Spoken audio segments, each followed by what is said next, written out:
গল্প mister and missus twin 2। লেখনীতে অভ্রাই নৈশী। দ্বিতীয় অধ্যায়। সূচনা পর্ব। অতি পরিচিত বারান্দার সেই ফুলে সজ্জিত দোলনায় বসে আনমনে আকাশের দিকে তাকিয়ে আছে চড়ুই। সেই দিনের সেই 17 বছরের কিশোরী আজ 43 বছরের মধ্যবয়সী নারী। সেই সাথে এক স্নেহময়ী মা। মনে একরাশ বিষণ্ণতায় ঘেরা থাকে এখন প্রায়। গত 19 বছর আগের সমীকরণ এখনো যে মেলাতে পারেনি সে। জানে না কখনো পারবে কিনা। তবে এই মাতৃমন তো মানতে চায় না। কি করে তাকে বুঝো দেওয়া যায়। ভাবনায় বিভোর থাকা চড়ুই খেয়ালি করতে পারল না তার পাশে কেউ একজন সেই কখন থেকে দাঁড়িয়ে আছে। গলা খাকারি দিল আবির।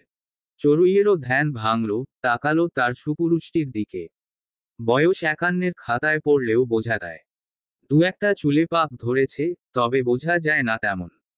আগের মতোই সুটেড বুটেড থাকে কিনা। এসে বসলো চড়ুইয়ের পাশে। আলতো মিহি স্বরে বলল, আজও তুমি এভাবে থাকবে চড়াই পাখি।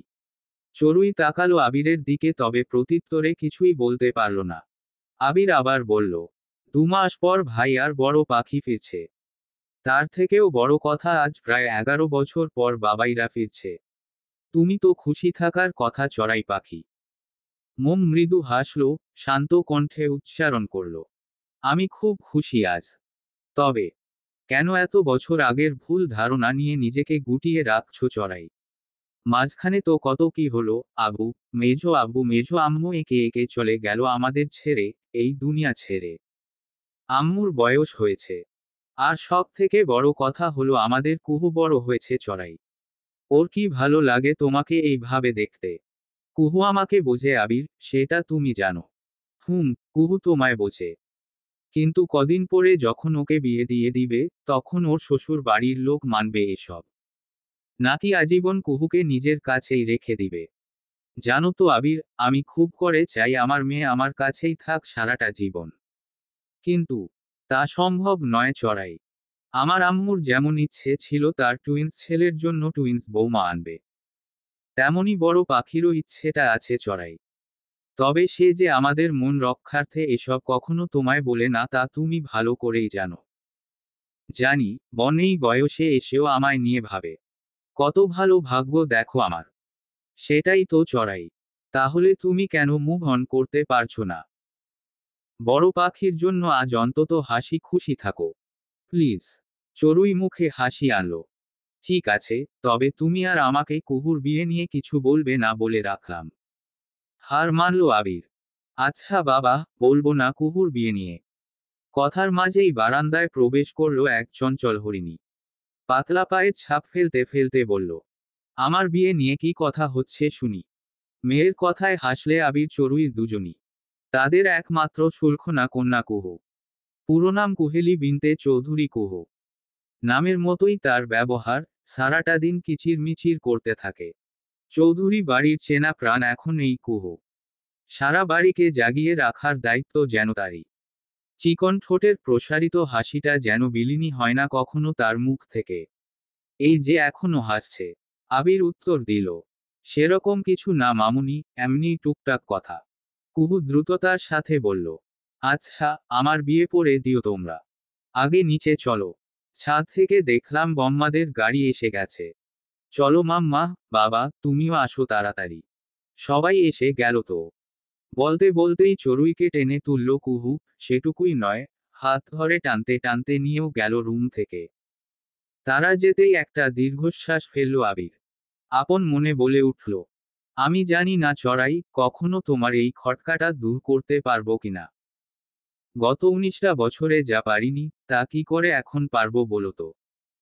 তাই তো সত্যিটা তোমার অগোচরেই রাখলাম এতগুলো বছর ধরে। তোমার এতবার করে করা আল্ট্রাসোনোগ্রাফি রিপোর্ট ভুল ছিল না চড়াই। তোমার ধারণাও ভুল নয়। আমি না পারতেই তোমাকে ভুলের বেড়াজালে জড়িয়ে রাখছি। নিচ থেকে আবার কুহুর ডাক কানে ভেসে এলো, বাবা, আসো না তুমি। আবিরও হাঁটা ধরল রুমের বাইরে। চৌধুরী বাড়ির ড্রয়িং রুম আজ আবার জমজমাট। কারণ পুরো পরিবার যে আজ উপস্থিত। প্রায় 11 বছর পর আবারও একত্রিত হলো পুরনো চৌধুরী পরিবারটা। দোয়েল এসেই তার বোনকে জড়িয়ে ধরল। নিবিড়ও তার ভাইয়ের সাথে কুশল বিনিময় করল। এরপর একে একে নিজের মা সাবিহা, ছোট চাচি আয়েশা, চাচাতো ভাই আহিস, তার বউ রিদ, জিসান, বিপাশা, জেসি, সবার সাথেই দেখা করল।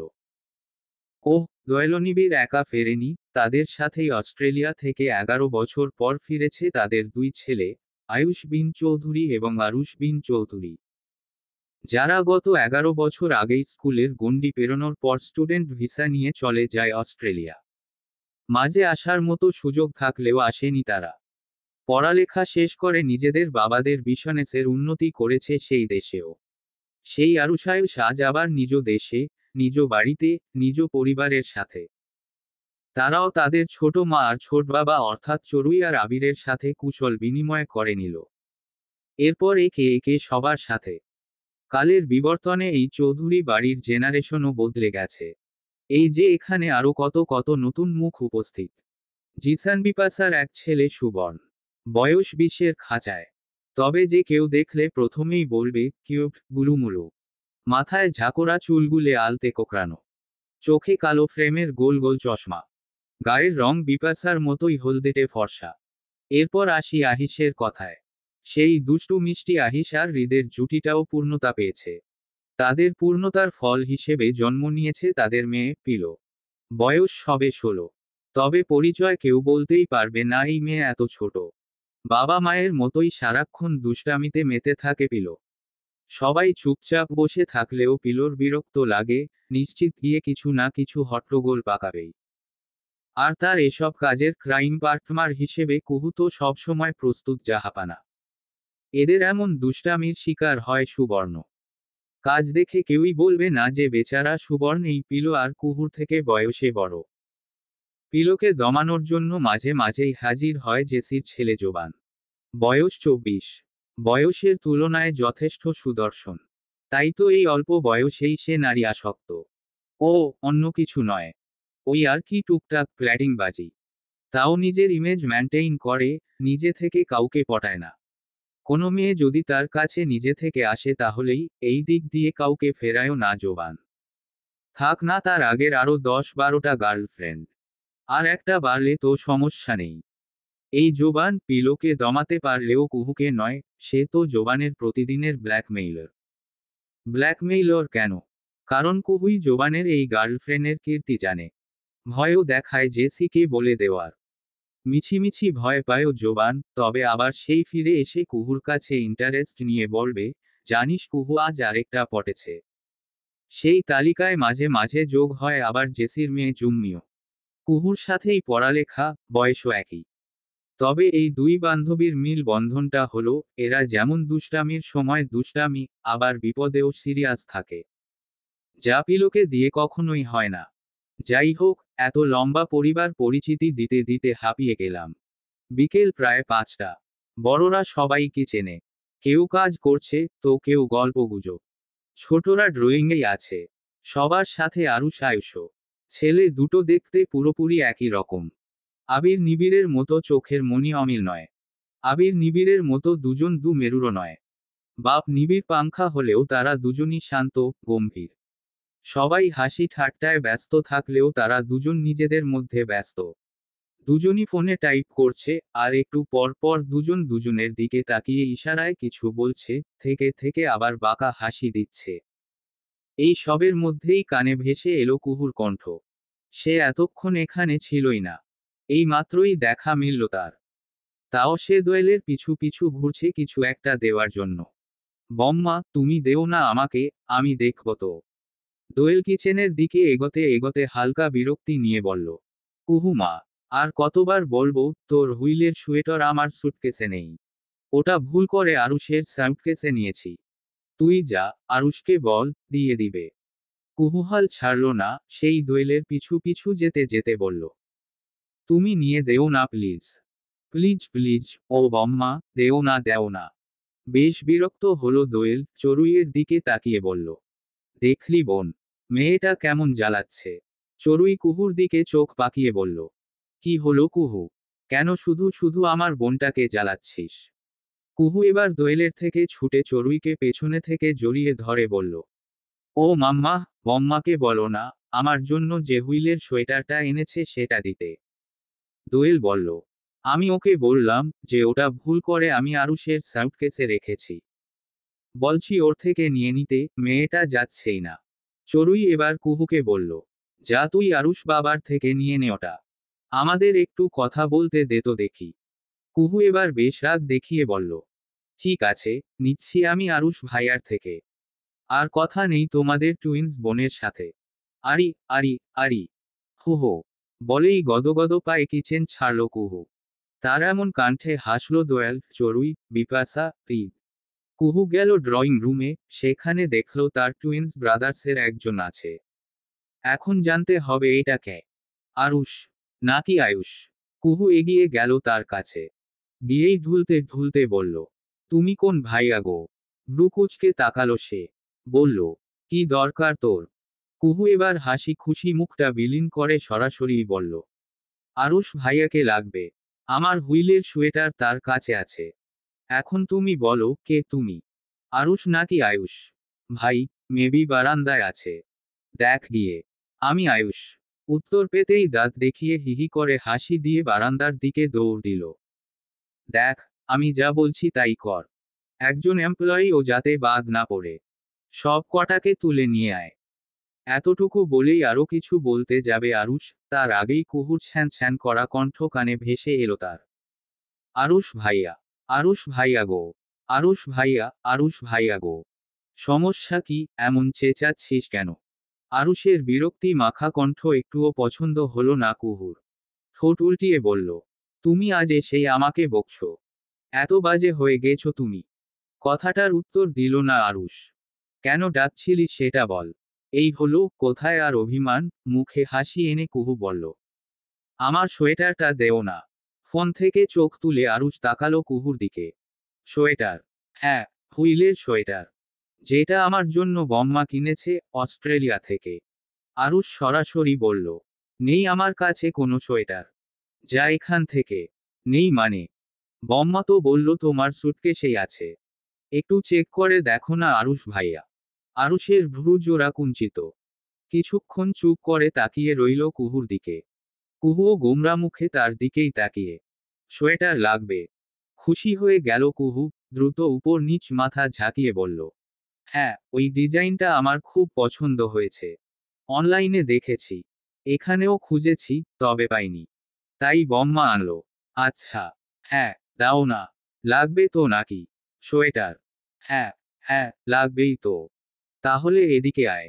ভ্রু কুঁচকালো কুহু, আরুষের কাছে তো এখন সুটকেস নেই। তাহলে তার কাছে কেন যেতে বলছে? কি হলো, শুনতে পাচ্ছিস না? আসতে বললাম তো এদিকে। কুহুর চাহনি ধাঁধামো ঠেকল। ঠোঁট গোল করে বলল, তোমার কাছে তো এখন সুটকেসটা নেই আরুষ ভাইয়া। তাহলে তোমার কাছে কেন যাব? আরুষ ফোনটা পকেটে পুরল। বারান্দার দেওয়ালে হেলান দিয়ে বেশ আরাম করেই দাঁড়ালো সে। বুকে দুহাত গুজে বলল, কিছু পেতে হলে কিছু দিতেও হয়, জানিস না? কুহু ভাবার মতো করে বলল, তা তো জানি। কিন্তু আমার কাছে তো এখন দেওয়ার মতো কিছুই নেই।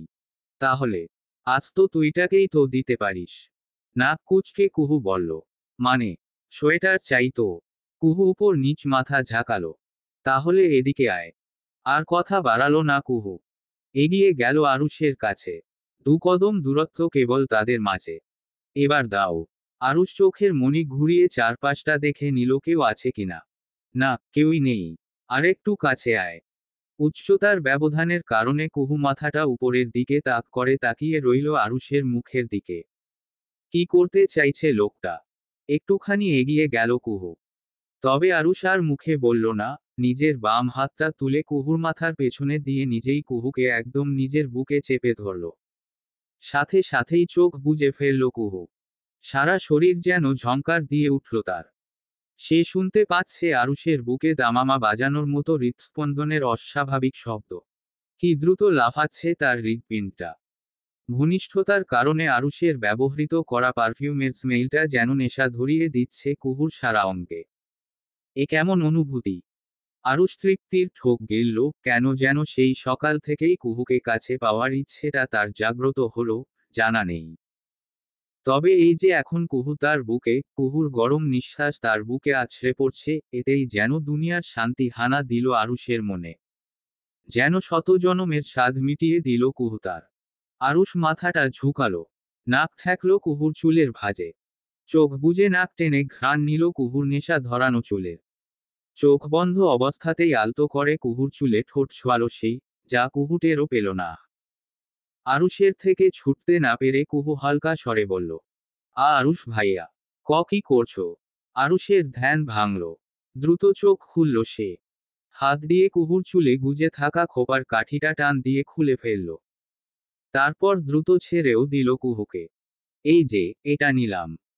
কুহু হাত উঁচিয়ে নিজের খোলা চুলগুলো হাত খোপা করতে করতে বলল, ওমা, এটা তো কাঠি।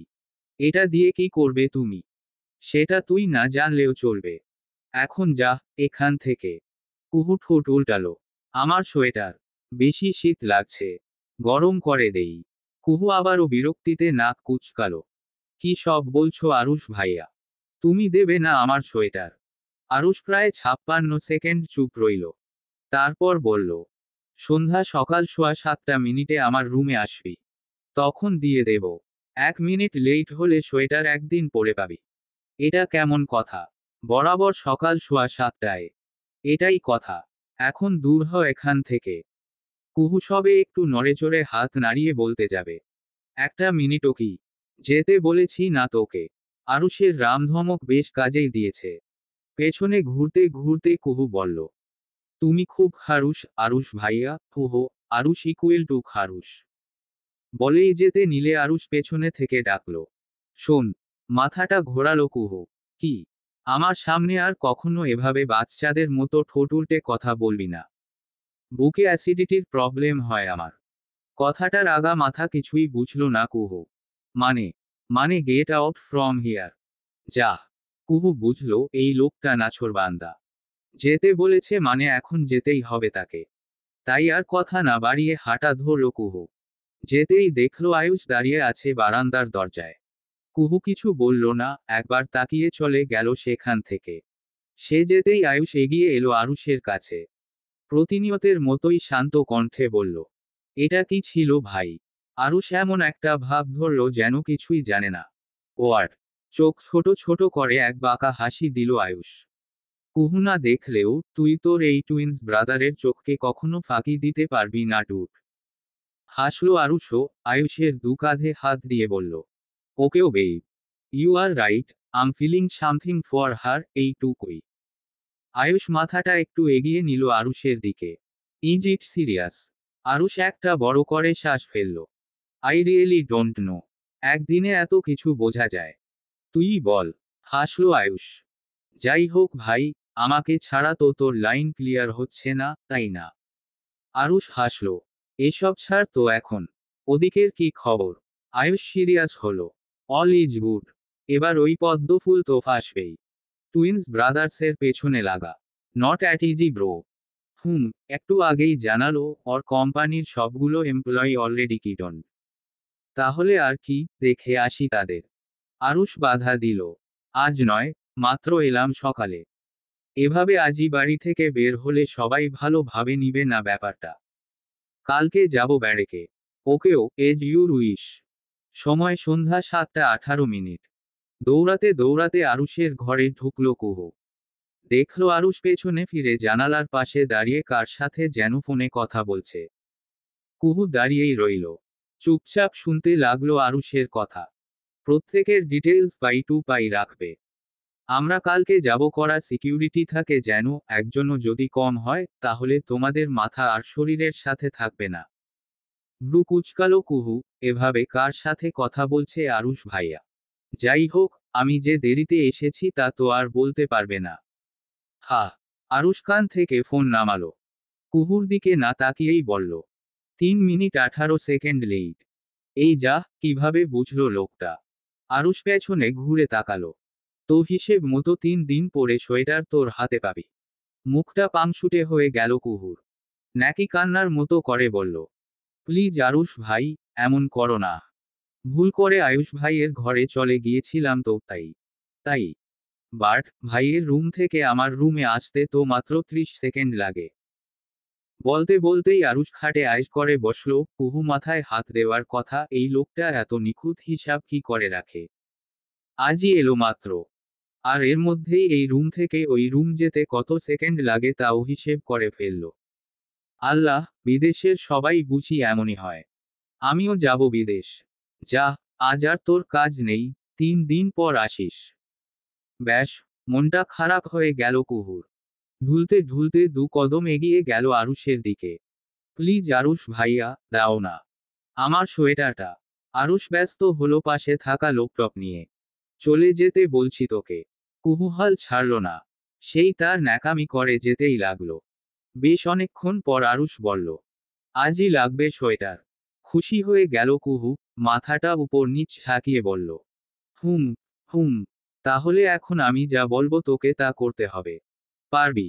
কুহু এক কথায় রাজিয়াগের মতোই মাথা ঝাঁকিয়ে হ্যাঁ বলল। ওকেও, যা আমার কাবারটা খোল। কুহু ভাবল, কাবার্ডেই হয়তো তার সোয়েটারটা আছে। তাই সে সানন্দে নাচতে নাচতে গিয়ে কাবারটা খুলল, তাকাতেই ভ্রু কুঁচকে এলো তার। আরুষের দিকে তাকিয়ে বলল, এখানে তো কিছু নেই আরুষ ভাইয়া। পাশে 3টা সুটকেস আছে। নিয়ে আয় একটা। আরুষের কথা মতোই কুহু পাশে বড় বড় 3টা সুটকেস পেল। সেখান থেকে একটা তুলতেই কুহু বুঝো পেল তার থেকেও সুটকেসের ওজন বেশি। বেশ অনেকক্ষণ চেষ্টা করে টেনেটুনে তুলল খাটে। তারপর বড় করে নিঃশ্বাস ফেলে লম্বা হয়ে শুয়ে পড়ল আরুষের খাটে। আরুষ চোখ ঘুরিয়ে তাকালো কুহুর দিকে। তার এমন বোকা বোকা কাণ্ড দেখে হাসল। ওর, কুহু চোখ বন্ধ করে হাঁপাচ্ছে। একটু খানি জিরিয়ে নিয়ে আরুষ ভাইয়া, কি যে ভারী সুটকেসটা, উপহ। আরুষ টেনে তুলে বসালো কুহুকে। আরো 2টো আছে। সেগুলোও আনতে হবে। কুহু চোখ বড় বড় করে অবাক হয়ে বলল, কি হো, ওগুলো? আমি পারবো না। আমার কি? তোরই তো সোয়েটার। মুখটা ফ্যাকাশে হয়ে গেল কুহুর। টেনে টুনে বাকি 2টো সুটকেসও আনলো। এরপর আরুষ বলল, নে এবার একটা একটা করে খোল। কথা মতোই কুহু খুলল সুটকেসগুলো। এবার আমার জামা কাপড়গুলো কাবার্ডে ভাঁজ করে রাখো। ততক্ষণ পর্যন্ত রাখবি যতক্ষণ না তুই তোর সোয়েটারটা খুঁজে পাস। কথা মতোই কুহু কাজ করতে লাগলো।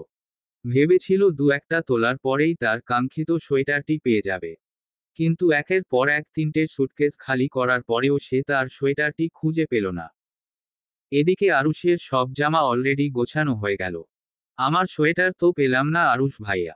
আরুষ এমন একটা ভাব ধরল যেন কিছুই হয়নি। নেই। ওহ, তাহলে হয়তো আমি অস্ট্রেলিয়া থেকে নিয়ে আসতেই ভুলে গেছি তোর সোয়েটারটা। চোখ দুটো টলমল করে উঠল কুহুর। অভিমানের পাল্লাটা যেন হুট করেই ভারী হয়ে গেল। কিছুই বলল না সে। উঠে দাঁড়িয়ে সোজা হাঁটা ধরল বাইরের দিকে। তা দেখে পেছনে থেকে ডাকলো আরুষ। শোন। থামল কুহু। পেছনে ফিরে জিজ্ঞেস করল, আবার কি? আরুষ ল্যাপটপ বন্ধ করতে করতে বলল, এদিকে আয়। সোয়েটার তো আনোইনি, তাহলে আবার কেন তোমার কাছে যাব? আসতে বলছি তোকে। আরুষের ধমক সুরে তার কাছে গেল কুহু। যেতেই আরুষ এক টান দিয়ে তার চুলের কাকড়াটা খুলে ফেলল। কুহু ঠোঁট উল্টে বলল, তখন আমার একমাত্র কাঠিটা নিয়ে নিলে। আর এখন এটাও কিছু তো দিচ্ছই না, শুধু লুফে নিচ্ছ আমার থেকে। আরুষের দৃষ্টি নিবন্ধ হলো কুহুর টলমল চোখে। তোর কিছু চাই? চেয়ে আর কি হবে? তুমি তো আনোইনি আমার সোয়েটারটা। আমায় চাইতে পারিস না। কুহু অবাক হয়ে তাকালো আরুষের দিকে। কি বলছে এসব তার আরুষ ভাইয়া? মানে? হুম। আমায় চাইলে তো পুরোটাই দিয়ে দিতাম তোকে। চাইবি তুই আমায়? কি বলছো তুমি এসব, আরুষ ভাই? কটা বাজে দেখতো? কি বললে? কটা বাজে দেখতে বললাম। কুহু বিরক্ত হলো, কেমন করে লোকটা কথা ঘুরিয়ে ফেলল। নিজেই দেখে নেও না। দেয়াল ঘড়িটা আমার পেছনে ঝুলছে। ঘাড়ে ব্যথা করছে খুব, তাই দেখতে পাচ্ছি না। কুহু বুঝল এই লোক হার মানার নয়, তাই বিরক্ত হয়ে ঘড়িতে সময় দেখে আরুষের দিকে তাকিয়ে বলল, 8:56 আমার রুমে তুই গত 2 ঘন্টা ধরে আছিস, হিসেব আছে? কুহু বেশ বিরক্ত হয়ে বলল, না নেই, আর রাখতেও চাই না হিসেব। আমি তোমার মতো পাই টু পাই হিসেব রাখতে পারিও না। এবার গেলাম আমি। বলেই পেছনে ঘুরতে নিলে আবার ডাকলো আরুষ। শোন, কহি। কুহু আবার আরুষের দিকে তাকাতে তাকাতে বলল, কহি নয়, কুহু আমার নাম। আমি যখন যা ইচ্ছে তাই বলেই ডাকবো। কর্নারে পর্দাটা সরিয়ে দিত। পারবো না আমি। সরাতে বলেছি। বিরক্তি নিয়েই কুহু সরালো পর্দাটা। ওখানে একটা সুটকেস আছে, নিয়ে আয় ওটা।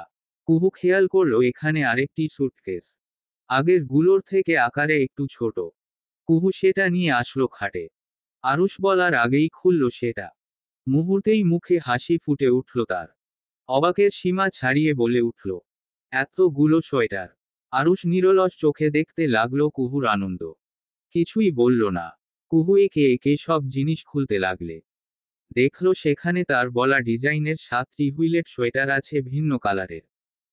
এছাড়াও আরও বিভিন্ন ডিজাইন কালার মিলিয়ে প্রায় 10-12টা সোয়েটার আছে।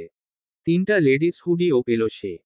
আরও আছে ক্যাপ, হ্যান্ড গ্লাভস, বেশ কয়েকটা সানগ্লাস, নানা করম চকলেট, কুকিজ। সব কিছু একে একে বের করার পর নিচে আরও আবিষ্কার করলো 4 জোড়া লেডিস শু জুতো। খুশিতে চিকমিক করছে কুহুর মুখ। সব ওলট পালট করে দেখতে দেখতেই বলল, তুমি তো বলনি সবার জন্যই এনেছো এত কিছু। আরুষ কিছুই বলল না, কুহু নিজের মতোই আবার বলল, যাই, সবাইকে সবারটা দিয়ে আসি আমি। এবার আরুষ বলল, যার যার জিনিস তারা পেয়ে গেছে। এগুলো তোরই। চোখে বিস্ময় নিয়ে তাকালো আরুষের দিকে। এগুলো সব আমার। হুম।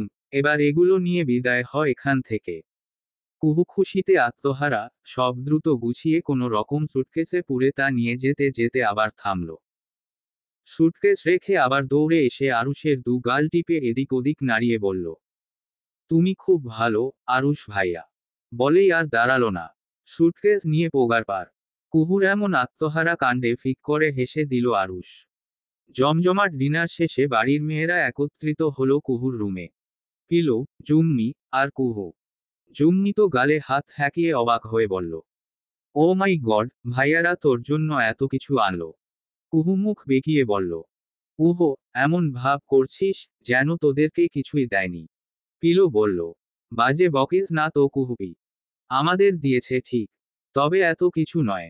তাল মিলিয়ে জুম্মিও বলল, হুম, আমাদের দুটো করে সোয়েটার আর চকলেট দিয়েছে। আর তোর জন্য এতগুলো সোয়েটার, চকলেট, জুতো, আবার হুডিও। আল্লাহ! কুহু বলল, সে যাই হোক, এগুলো এখন আমার। দিব না তোদের এগুলো। জুম্মি বলল, এত বেইমান তুই কুহু। যা তোর সাথে আরি।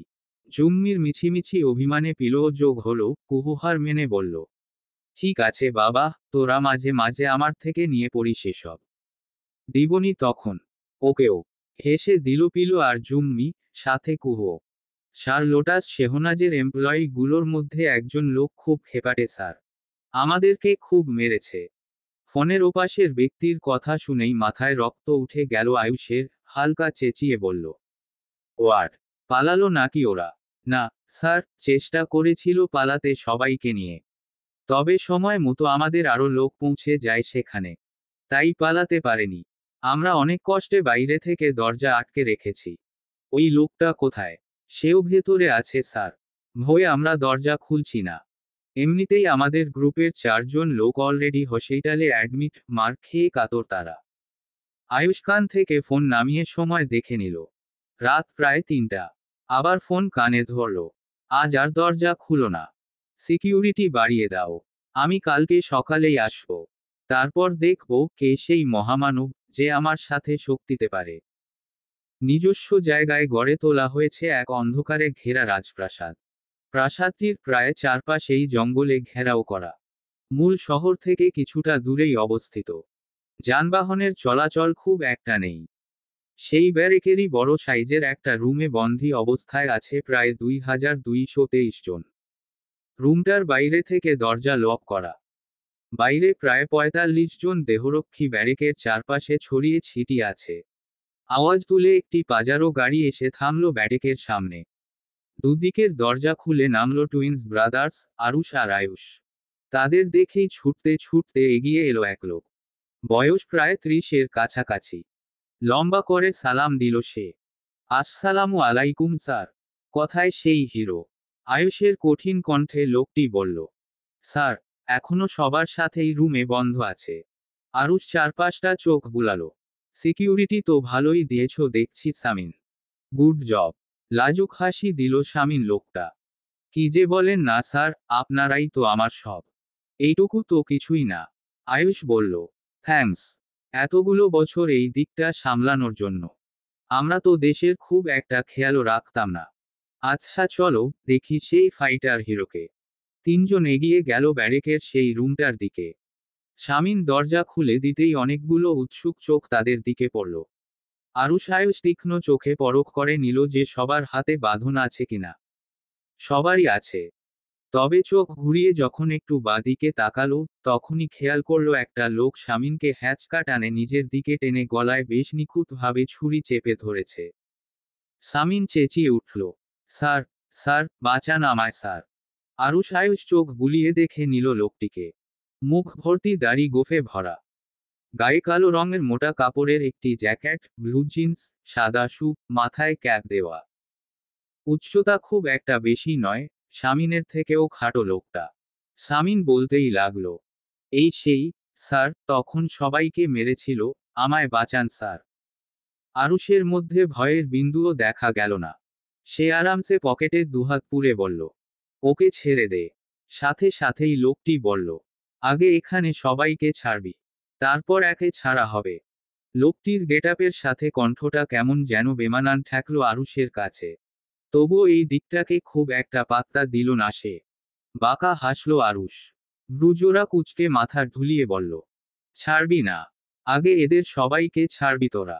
আরুষের হাসি আরেকটু চওড়া হলো। মাথার পেছনে বাম হাত নিয়ে ডলতে ডলতে হাসল সে। এরপর আবার লোকটির দিকে তাকিয়ে চোখের ইশারায় পেছনে তাকাতে বলল। লোকটি হালকা অবাক হলো, শামীমের গলায় ছুরি রাখা অবস্থায় আলগাতে মাথাটা একটু পেছনের দিকে ঘোরালো। দেখল, তার থেকে ঠিক এক কদম পেছনে দাঁড়িয়ে আয়ুষ। মুখে এক বিরল বাঁকা হাসি। দুহাতে দুটো পিস্তল, যার একটি ঠিক লোকটির মাথায় ঠেকানো, আর একটি বন্ধী থাকা এমপ্লয়ীদের দিকে তাক করানো। হতভাগ চাহনি নিক্ষেপ করল আয়ুষের দিকে। আয়ুষ দৃষ্টি দিল লোকটির ডাগর ডাগর চোখের দিকে। টলটলে পানির মাঝে যেন একটি কালো রঙের মার্বেল খেলা করছে লোকটির চোখে। টানটান চোখ, এমন চোখ বুঝি কোনো লোকেরও হয়? কই, এতগুলো বছর অস্ট্রেলিয়া ছিল, কখনো তো কারোর চোখ এমন হতে দেখেনি। লোকটির হাত একটু আলগা হলো শামীমের গলা থেকে। আয়ুষ স্বাভাবিক শান্ত কণ্ঠে বলল, আমি জানি না তুই কে, তোর কাছে তুই নিজে বেশি দরকার নাকি এই 2 পয়সার এমপ্লয়িগুলো বেশি দরকার, তাও জানি না আমি। তাই দুটোকেই কবজায় রাখলাম। এবার চুপচাপ ছুরিটা নিচে ফেলে ওকে ছাড়। লোকটির ভ্রু জোড়া উঁচু হলো, মাথাটা একদম কিলার স্টাইলে নেড়ে শামীমকে উদ্দেশ্য করে বলল, কেটে দেব একদম। পিস্তল সরা তুই। এক ঠোঁট বাঁকা করে হাসল আয়ুষ। অভিনয় করে লাভ নেই। যা বলছি তাই কর। লোকটি বেশ বুঝল, তার এখন আর কোনো পথ নেই। তাই আস্তে করে শামীমের গলা থেকে ছুরিটা সরিয়ে নিল। সাথে সাথেই আরুষ এক টান দিয়ে লোকটির হাত থেকে ছুরিটা কেড়ে নিল। তারপর সে শামীমকে বলল, কতজন এমপ্লয়ি আছে এখানে? শামীম দ্রুত উত্তর দিল, স্যার, মোট 21 জনের, সব ডিটেইলস আছে। লোটাস সফিউরের কোম্পানিতে সফটওয়্যার সেক্টরে 21 জনই এমপ্লয়ি আছে। আরুষ চোখের পলকে গুনল বন্ধীদের। কিন্তু এখানে তো 22 জন। শামীম বলল, স্যার, ডিটেইলসে ছবি সহ আছে। মিলিয়ে নিলেই হবে। একে একে সবার ডিটেইলসে থাকা ছবির সাথে মিলিয়ে নেওয়া হলো। 22 নম্বর ব্যক্তি হলো সেই লোকটি, যে এই মুহূর্তে আইসের গান পয়েন্টে আছে। আরুষ তাকালো তার দিকে। ও, নিজে থেকে এখানে এসেছিস তুই, এদেরকে বাঁচাবি বলে? ইসস, লাভ হলো না। আয়ুষ বলল, সামিন, ওই পদ্মফুলকে কল দে। কথা মতোই সামিন নিজের ফোন বের করে লোটাস সফিউরকে কল লাগালো।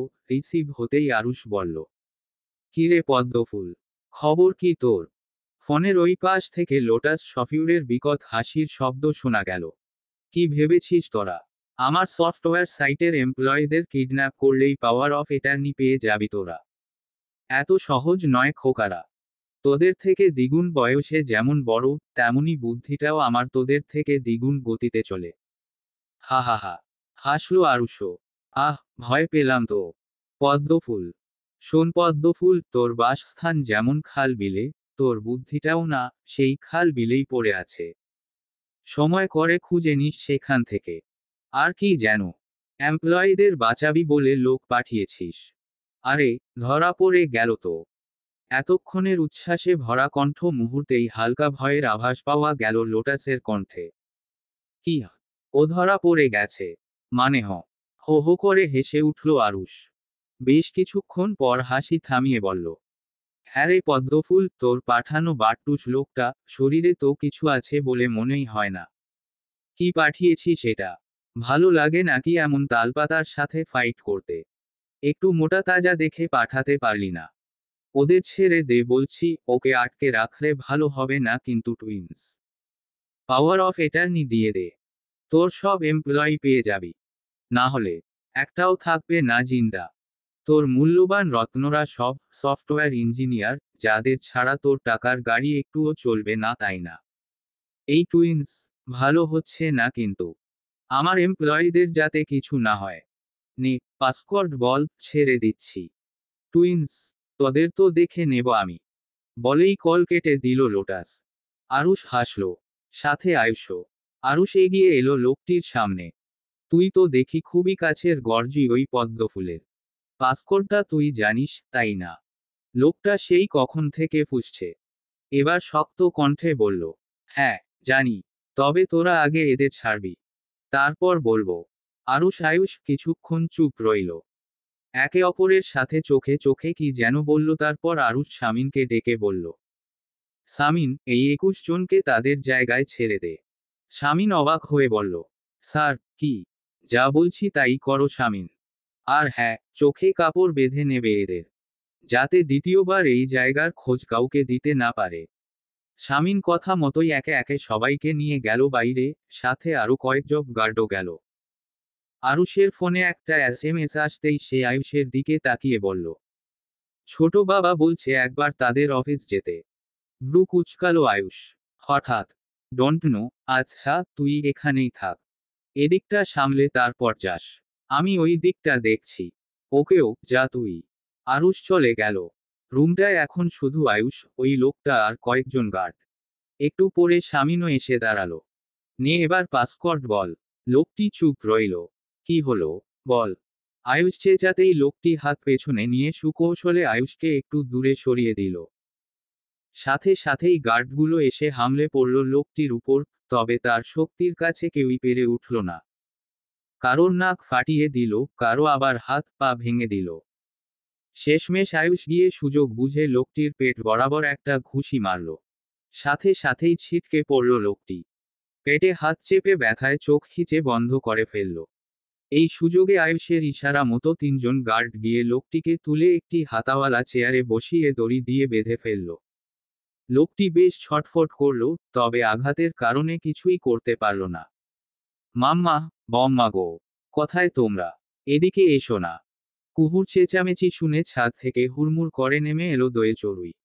ড্রয়িংয়ে আসতেই দেখল কুহু পেটে দুহাত চেপে আছে। তারা এগিয়ে এসে উদ্বিগ্ন হয়ে জিজ্ঞেস করল, কি হয় রে কুহুর? ও এমন করছে কেন? পাশ থেকে পিলো বলল, দেখো না বম্মা, সবাই মিলে এমনিই কথা বলছিলাম। হঠাৎই কুহুপির পেটে ব্যথা উঠল। চড়ুই কুহুকে নিয়ে ব্যস্ত হলো। কি হলো কুহুমা? খুব কষ্ট হচ্ছে? আমায় বল। কুহু কুকরানো কণ্ঠে বলল, মাম্মা, মনে হলো কেউ আমার পেটে খুব জোরে ঘুষি মেরেছে। উপহ। দোয়েল কুহুর মাথায় হাত বোলাতে বোলাতে বলল, একটু শান্ত হ কুহুমা, আমি এক্ষুনি ডক্টরকে ফোন করছি। পাশ থেকে সুবর্ণ বলে উঠল, বলেছিলাম এতগুলো রসমলাইয়ের দানা না খেতে। এখন যখন সেগুলোর প্রভাবে পেটে ব্যথা করছে, বলছে কিনা কেউ ঘুষি মেরেছে। ঘম। কুহু চোখ গরম করে সুবর্ণের দিকে তাকিয়ে বলল, এই, সুবর্ণচর, তোরে কিছু কইতে কইছি আমি। মুখে টেপ লাগা শয়তান। সুবর্ণ মুখ ফুলিয়ে বলল, হো হো, ভালো কথা বললেই দোষ আমার। নে এবার মর এই পেটে ব্যথা নিয়ে। পিলো, দোয়েল চড়ুইয়ের দিকে তাকিয়ে চিল মুডে বলল, তোমরা টেনশন নিও না তো। দেখো কুহুপি সোজা হয়ে গেছে। এ এমন কিছু না। একটু পর টয়লেটে গিয়ে রসমলাইটা পেট থেকে বের কটে ফেললে আর পেটে ব্যথাটাও থাকবে না। যাও তোমরা, যাও যাও। এমন সময় বাড়িতে প্রবেশ করলো আবির নিবিড়, আহিস আর আরুষ। কুহুর এতক্ষণে চেঁচামেচি বন্ধ হয়ে গেছে। তাই দোয়েল চড়ুইও ব্যস্ত হলো আবির নিবিড়কে নিয়ে। তারা যার যার রুমে গেল। আহিসও গেল তার রুমে। আরুষ সিঁড়ি বেয়ে উঠতে নিয়ে আর চোখে তাকালো কুহুর দিকে। কেমন যেন চুপচাপ হয়ে আছে কুহু, এক জায়গায় বসে। ও তো এমন থাকার কথা নয়। আর উঠল না আরুষ, নেমে এসে সোফায় বসল। পেছনে মাথা হেলিয়ে দিয়ে চোখ বন্ধ করে বলল, কহি, এক গ্লাস লেমন জুস আনতো। কুহু সাথে সাথেই কিচেনে তাকিয়ে দেখল বিপাশা আছে সেখানে, তাই হাত ছেড়ে বলল, জেম্মা, আরুষ ভাইয়াকে এক গ্লাস লেমন জুস দাও না। আরুষ আগের মতো থেকেই বলল, তুই যেতে পারছিস না, জেম্মাকে বলতে হয়। কুহু বেশ সরল মুখ করে বলল, আমার খুব পেটে ব্যথা করছে আরিশ ভাইয়া। একটু কমুক, তারপর নড়ব। পেটে কেন ব্যথা করছে হঠাৎ? কুহু কিছু বলার আগেই পিলো আগ বাড়িয়ে বলল, আরে হো, কুহুপির কোষ্ঠকাঠিন্য হয়েছে, পেট ক্লিয়ার হয়নি বলে ব্যথা করছে। সাথে সাথেই কুহু চোখ গরম করে তাকালো পিলোর দিকে। ছি, কি সব বলছিস? দেব কানের নিচে এক চর। কুটনি মাইয়া কোথাকার। এরপর আরুষের দিকে তাকিয়ে বলল, এমন কিছুই না আরুষ ভাইয়া। হঠাৎ পেটে ব্যথা করে উঠল। আরুষ চোখ মেলে তাকালো কুহুর দিকে। তুই চিনলি কি করে আমি আরুষ? চিনলাম আর কি। আয়ুষ ভাইয়ের ভ্রুগুলো মাঝখানে হালকা হালকা জোড়া লাগানোর মতো, যেটা তোমার নেই। এভাবেই চিনলাম। সুবর্ণ বলল, বাবারে হো, কুহু, তুই এত নিখুঁত জিনিস লক্ষ্য করলি। এলেম ভাই, সবই এলেম তোর। নিজের প্রশংসা শুনে হি হি করে হাসল কুহু। আরুষ উঠে দাঁড়িয়েছে। সিঁড়ির দিকে হাঁটতে হাঁটতে বলল, পেটে ব্যথা না কমলে দুপুরের লাঞ্চ সেরে আমার কাছে আসবি। সাথে সাথেই কুহু প্রশ্ন ছুড়ল, কেন? আপনি ওঝাদের মতো ঝাড়পোক করতে পারেন নাকি? সিঁড়ি বেয়ে উঠতে গিয়েও থেমে গেল আরুষ, কুহুর দিকে তাকিয়ে নাক কুঁচকে বলল, মেডিসিন দিয়ে দেব, ইডিয়েট। আয়ুষ দাঁড়িয়ে আছে চেয়ারে বাঁধা লোকটির সামনে, হাতে একটা কাটার মেশিন, যেটা দিয়ে কোনো কিছু নিখুঁতভাবে দুভাগ করা হয়। আপাতত এটা আয়ুষ ব্যবহার করবে লোকটির হাতের আঙুল কাটতে। শো শো আওয়াজ তুলে দ্রুত গতিতে ঘুরছে যন্ত্রটি। এর সংস্পর্শে আঙ্গুল এলেই যে চিরচির করে দুফালি হয়ে যাবে, তা জানে লোকটি। অন্তরে ভয় থাকলেও সেটা প্রকাশ্যে আনতে নারাজ সে। আয়ুষ বলল, অনেক নিজের শক্তি দেখিয়েছিস। এবার পাসকোডটা বল। আর নয়তো দেখতে থাক কি করে তোর আঙুলগুলো মাটিতে ফেলি। আমি জানি না পাসকোড। বাঁকা হাসল আয়ুষ। বলবি না তো? ওকেও। বলেই যন্ত্রটি এগিয়ে নিল লোকটির হাতের কাছে। চেয়ারের হাতলে বাঁধা থাকায় লোকটি ছটফট করেও হাত সরাতে পারছে না। আয়ুষ নিজের সুবিধার জন্য লোকটির হাতে আঙুলগুলো চেপে ধরল। লোকটি আতঙ্কে চোখ খিচে বন্ধ করে ফেলল। যেই না আয়ুষ যন্ত্রটি আঙ্গুলে ছোঁয়াতে যাবে, তখনই কিছু একটা অনুভব করে থেমে গেল সে। দূরে সরিয়ে নিল যন্ত্রটি। নিজের হাতে থাকা লোকটির হাতের দিকে চোখ ছোট ছোট করে তাকালো। গভীরভাবে পর্যবেক্ষণ করতে লাগলো হাতটি। নিজের হাতটি দিয়ে আলতো আলতো ডলতে লাগলো লোকটির হাত। নরম তুলতুলে হাতটা। নিজের ধারণা সঠিক প্রমাণ হতেই এক রহস্যময় হাসি দিয়ে বলে উঠল, oh my god, what a plan, I'm impressed. আয়ুষের এমন কথা শুনে সামিন জিজ্ঞেস করল, কি হলো স্যার? লেকটিও এতক্ষণে চোখ খুলে দেখতে লাগলো আয়ুষের কাণ্ড। আয়ুষ নিজের হাতটা আস্তে আস্তে লোকটির বাহুর উপর স্লাইড করতে করতে লোকটির গালে নিয়ে গেল। সামিন, এই যেই বীর পুরুষ লোকটাকে দেখছো, এই তো আসলে লোক নয়, এ যে এক লোকিনী। বলার সাথেই লোকটির গালে থাকা নকল দাড়িটা টান দিয়ে খুলে ফেলল আয়ুষ। সামনে চেয়ারে বাঁধা থাকা নারীটির দিকে স্তব্ধ নয়নে তাকিয়ে আছে আয়ুষ। নিজের চোখকে এই প্রথমবারের মতো যেন বিশ্বাস করতে পারছে না সে। এমনটা কি করে সম্ভব?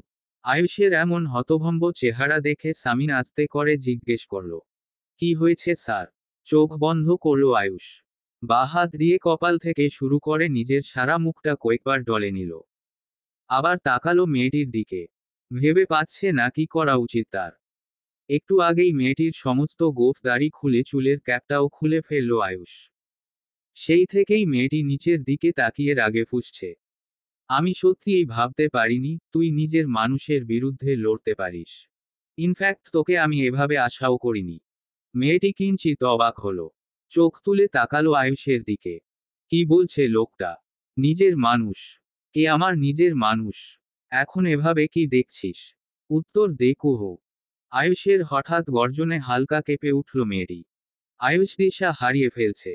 থুতনি চেপে ধরল মেয়েটির মুখের সামনে, মুখ নিয়ে খিচিয়ে বলে উঠল, কি করে পারলি এমনটা করতে কুহু? কি করে? কবে থেকে এসব করছিস তুই? ওই পদ্মফুলকে কি করে চিনলি? আর তুই নিজেদের ভাইয়ের কোম্পানিকে লাটে উঠাতে চাস? উত্তর দে কুহু, চুপ করে থাকিস না। চিৎকার করতে করতেই ঝামটা মেরে ছাড়ল মেয়েটির থুতনি। মেয়েটি কিছু বলতেও পারছে না আয়ুষের থুতনি চেপে ধরায়। আয়ুষ একটু দূরে গিয়ে নিজের মাথার চুল নিজেই খামচে ধরল। চোখ বন্ধ করে ঘন ঘন নিঃশ্বাস ফেলল। হয়তো নিজেকে একটু শান্ত রাখার প্রচেষ্টা। আবার ফিরে এসে চেয়ারের দুই হাতলে নিজের হাত রেখেই ঝুঁকল মেয়েটির দিকে। তুই জানিস ভাই তোর প্রতি কতটা ফুটবল? জানিস তুই? শেষের কথাটা বেশ চেঁচিয়েই বলল আয়ুষ। এরপরই আবার সোজা হয়ে দাঁড়িয়ে চোখের উপর হাত রেখে বিড়বিড় করে বলতে লাগলো, ভাই, ভাইকে কি বলবো আমি? ও কিভাবে মেনে নেবে তোর এই রূপ? এরপর আবার মেয়েটির দিকে ফিরে চেয়ারের হাতলে জোরে জোরে বাড়ি দিতে দিতে চেঁচিয়ে বলতে লাগলো, কি করলি তুই কুহু? কি করে করলি? কিভাবে তুই পারলি কুহু? এতক্ষণ আয়ুষের এমন আজেবাজে কথা শুনে গেলেও আর চুপ থাকলো না মেয়েটি। আয়ুষের মতোই চেঁচিয়ে বলল, কি তখন থেকে আমায় কুহু কুহু করে যাচ্ছেন? পাগল হয়ে গেলেন নাকি আপনি? আয়ুষ স্তব্ধ চোখে তাকালো মেয়েটির দিকে। রাগে ফুঁসছে দুজনই। এদের কাণ্ড ভ্যাবলার মতো দেখছে সামিন। আয়ুষের লাল লাল চোখের দৃষ্টি নিক্ষিপ্ত হলো মেয়েটির দিকে। মেয়েটি সেই আগের মতোই চেঁচিয়ে আয়ুষের চোখে চোখ রেখে বলল, আমি কোনো কুহু নই। আমি আমি পঙ্খী। শুনেছেন আপনি? আমি হলাম পঙ্খী। সাথে সাথেই আয়ুষের শক্ত হাতের থাপ্পড় পড়ল পঙ্খির গালে। মাথাটা এককাত হয়ে গেল পঙ্খির। ধরা পড়ে মিথ্যা বলছিস আবার, তোকে তো আজ আমি। বলেই পঙ্খির বন্ড করা চুলগুলো নিজের বা হাতের মুঠোয় নিয়ে পেছনের দিকে টেনে ধরল আয়ুষ। কোমরে গুজে থাকা পিস্তলটা নিয়ে ঠেকল পঙ্খির কপালে। ট্রিগারে চাপ দিতে যাবে, তখনই কিছু একটা মাথায় আসতেই সরিয়ে নিল পিস্তলটা। পঙ্খির চুলগুলোকে ঝামটা মেরে ছেড়ে দাঁতে দাঁত চেপে বলল, তোকে তো মারতেও আমার কষ্ট হচ্ছে কুহু, ছোট মার কথা ভেবে তোকে তো মারতেও পারছি না আমি। কি করলি কুহু? কি করলি তুই এটা? একটা বারের জন্য তুই নিজের মা বাবার কথা ভাবলি না? পঙ্খী সেই আগের মতোই চেঁচিয়ে বলল, আরে আর কতবার বলবো আমি কোনো কুহুটুহু নই। আমি পঙ্খী মানে আমি পঙ্খী। এতটুকু বলে পঙ্খির কণ্ঠ নিম্ন হলো, দ্রুত শ্বাস ফেলতে ফেলতে বলল, আর আর আমার না আছে বাবা, আর আছে মা। ক্রুদ্ধ চোখে পঙ্খির দিকে তাকালো আয়ুষ। সপাটে আরেকটা থাপ্পড় দিয়ে বলল, ছি কুহু ছি, শেষে কিনা নিজের বাবা মাকেও না করে দিলি। এত স্বার্থবাজ তুই, আর এ কি করেনি তোর জন্য ওনারা? একমাত্র মেয়ে বলে সব সময় মাথায় তুলে রেখেছে তোকে। আর তুই কি না? বেশ কিছুক্ষণ হাঁসফাঁস করলো আয়ুষ। শেষে শক্ত হয়ে কল করলো আরুষকে। কল রিসিভ হতেই আরুষ বলল, বল ভাই, কি অবস্থা ওদিকের? লোকটা পাসকোড বলেছে। সবটা এলোমেলো হয়ে গেছে ভাই। কিচ্ছু ঠিক নেই। চিন্তিত হলো আরুষ। আর চোখে একবার তাকালো সামনে বসা কুহুর দিকে, যে ব্যস্ত টিভি দেখতে। তবু আরুষ চাইল না কোনো প্রকার রিস্ক নিতে। তাই কুহুর দিকে তাকিয়ে বলল, এই কহি, এদিকে শোন।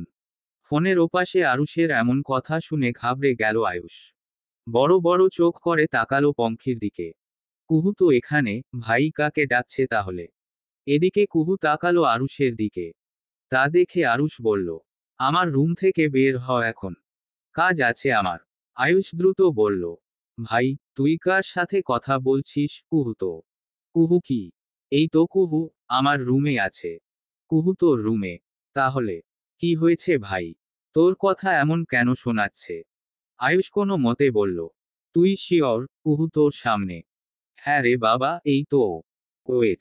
বলেই কুহুকে আবার হাঁক ছেড়ে ডাকলো আরুষ। কুহু, তোকে বেরোতে বললাম তো।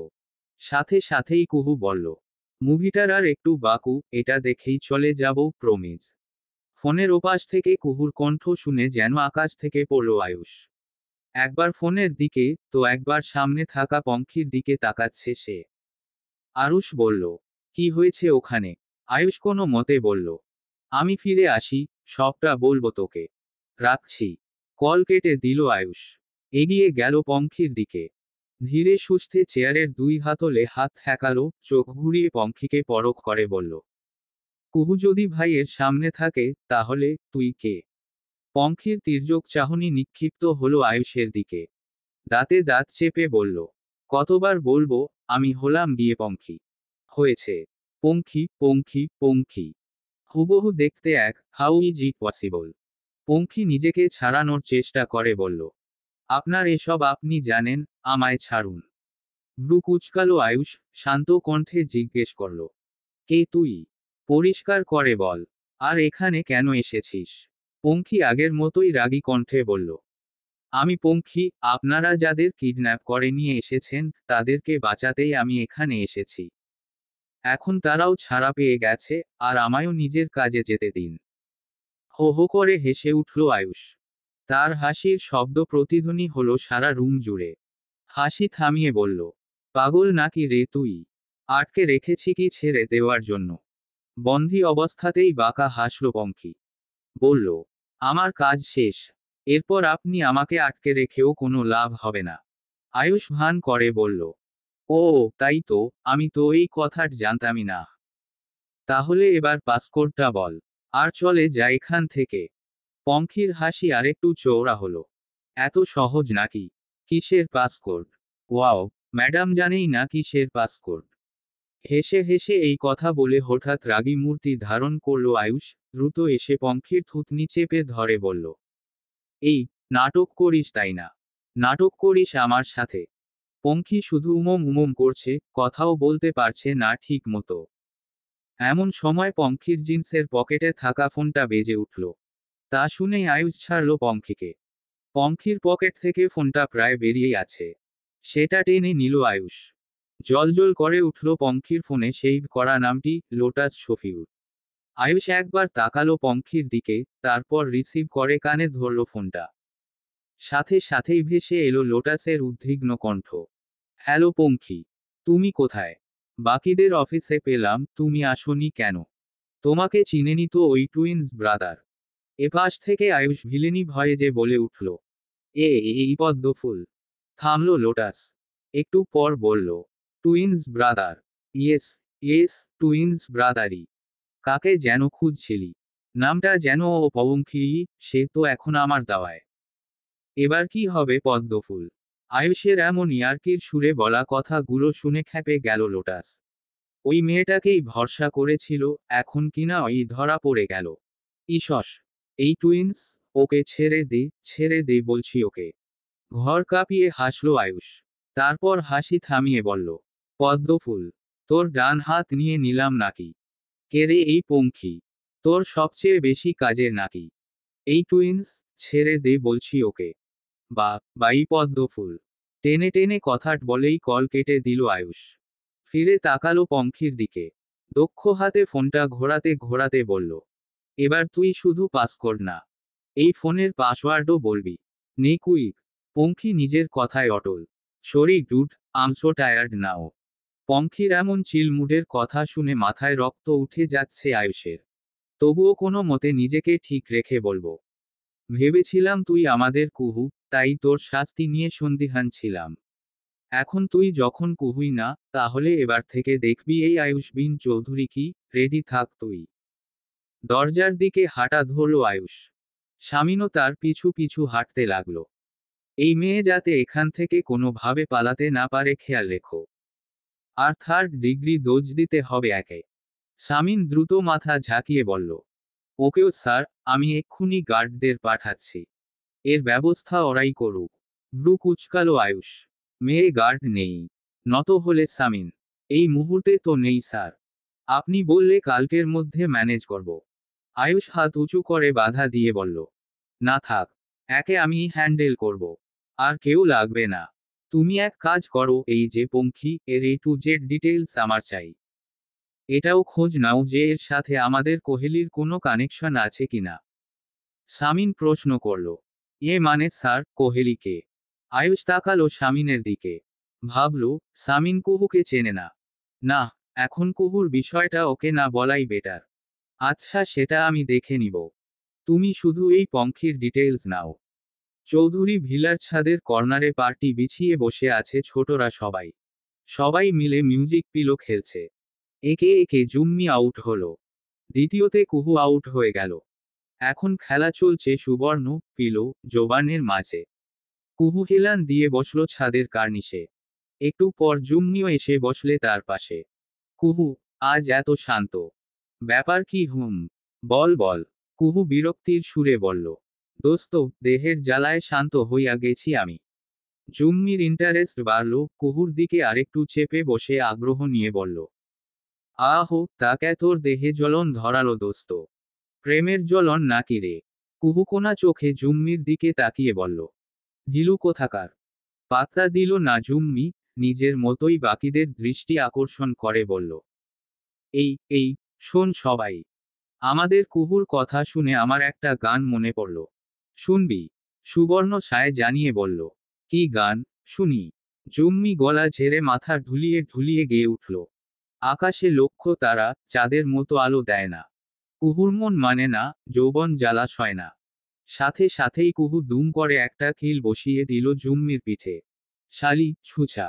তোর এই গান আইলো মাথায়। এদিকে বাকিরা হাসতে হাসতে শেষ। জোবান বলল। কিরে কুহু, তোর আবার কবে দেখে যৌবন জ্বালা ধরল? কুহু ঝাঁঝালো কণ্ঠে বলল। বাজে বকবি না। আমি এটা মোটেও বলিনি। জুম্মি হাসতে হাসতে বলল। একটু আগেই না বললি তোর দেহে খুব জ্বালা? কুহু উত্তর দিতে যাবে, তার আগেই ভেসে এলো আরুষের গম্ভীর কণ্ঠ। ওদিকে যা তো জুম্মি। জুম্মি তাকালো আরুষের দিকে। কোনো কারণ ছাড়াই এই টুইন্স ভাইকে ভয় পায় জুম্মি। তাই তো বিনা বাক্য ব্যয়ে উঠে সরে গেল কুহুর পাশ থেকে। বাকিরাও ব্যস্ত হলো নিজেদের খেলায়। আরুষ দুহাঁটু ভাঁজ করে বসলো কুহুর পাশে। কুহু একটু সিটিয়ে বসলো। আরুষ নিজের মুখটা এগিয়ে নিল কুহুর কানের কাছে। ফিসফিস করে স্লো ভয়েজে বলল। কি? যৌবন জ্বালা কি বেশি ধরল নাকি? আমি হেল্প করব। না কুচকালো কুহু, আরুষের দিকে তাকিয়ে সরাসরি প্রশ্ন করল। মানে? মানে, তোর জ্বালা কমানোর কথা বলছি আর কি। তুমি আবার কি করে আমার জ্বালা কমাবে? আরেকটু ঝুঁকলে আরুষ। কেন, জানিস না যৌবন জ্বালা কি করে কমায়? আবেশে চোখ বুজে ফেলল কুহু। সারা অঙ্গ কেঁপে উঠল তার। আরুষের মুখের গরম বায়ু তার কান সংলগ্ন অংশে লাগছে যে। আরুষ সরে এলো, কুহুর অবস্থা দেখে মিটিমিটি হাসল, ঠিক হয়ে বসে আস্তে আস্তেই বলল। কি রে? জ্বালা কি বাড়ছে? চোখ খুলে ফেলল কুহু, কেন যেন তার খুব লজ্জা লাগছে। এসব কি বলছে আরুষ ভাই? ইসস! ফ্লোরে এলোমেলো দৃষ্টি দিল কুহু, আমতা আমতা করে বলল। হ্যাঁ, এমন কিছুই না আরুষ ভাই। আমি তো বলছিলাম অন্য কথা। কি বলছিলি? সেই থেকেই কেমন লাগছে। শরীর ব্যথা করছে, মনে হচ্ছে কেউ আমায় ইচ্ছে টরফে পিটিয়েছে। তোর একবার পেটে ব্যথা, একবার শরীর ব্যথা। এটা কি তোর সারা 12 মাসের ব্যামো নাকি রে? আরে না, এটা কেন হবে? তবে জানো তো, আমার না, মাঝে মাঝেই এমন মনে হয় আমি আঘাত পাচ্ছি, কেউ আমায় মারছে, ছিলে ফেলছে আমার চামড়া। তবে এমন কিছুই না। আরুষের ভ্রুজোড়া হালকা কুঞ্চিত হলো, কুহুর এমন অদ্ভুত বিষয়টা ভাবাচ্ছে তাকে। ভয় হচ্ছে আরুষের, তার কোহির আবার কোনো গুরুতর রোগ হয়নি তো। আয়ুষ এসেছে ছাদে। আরুষের সামনে এসে দাঁড়ালো। আর চোখে একবার কুহুর দিকে তাকিয়ে বলল। ভাই।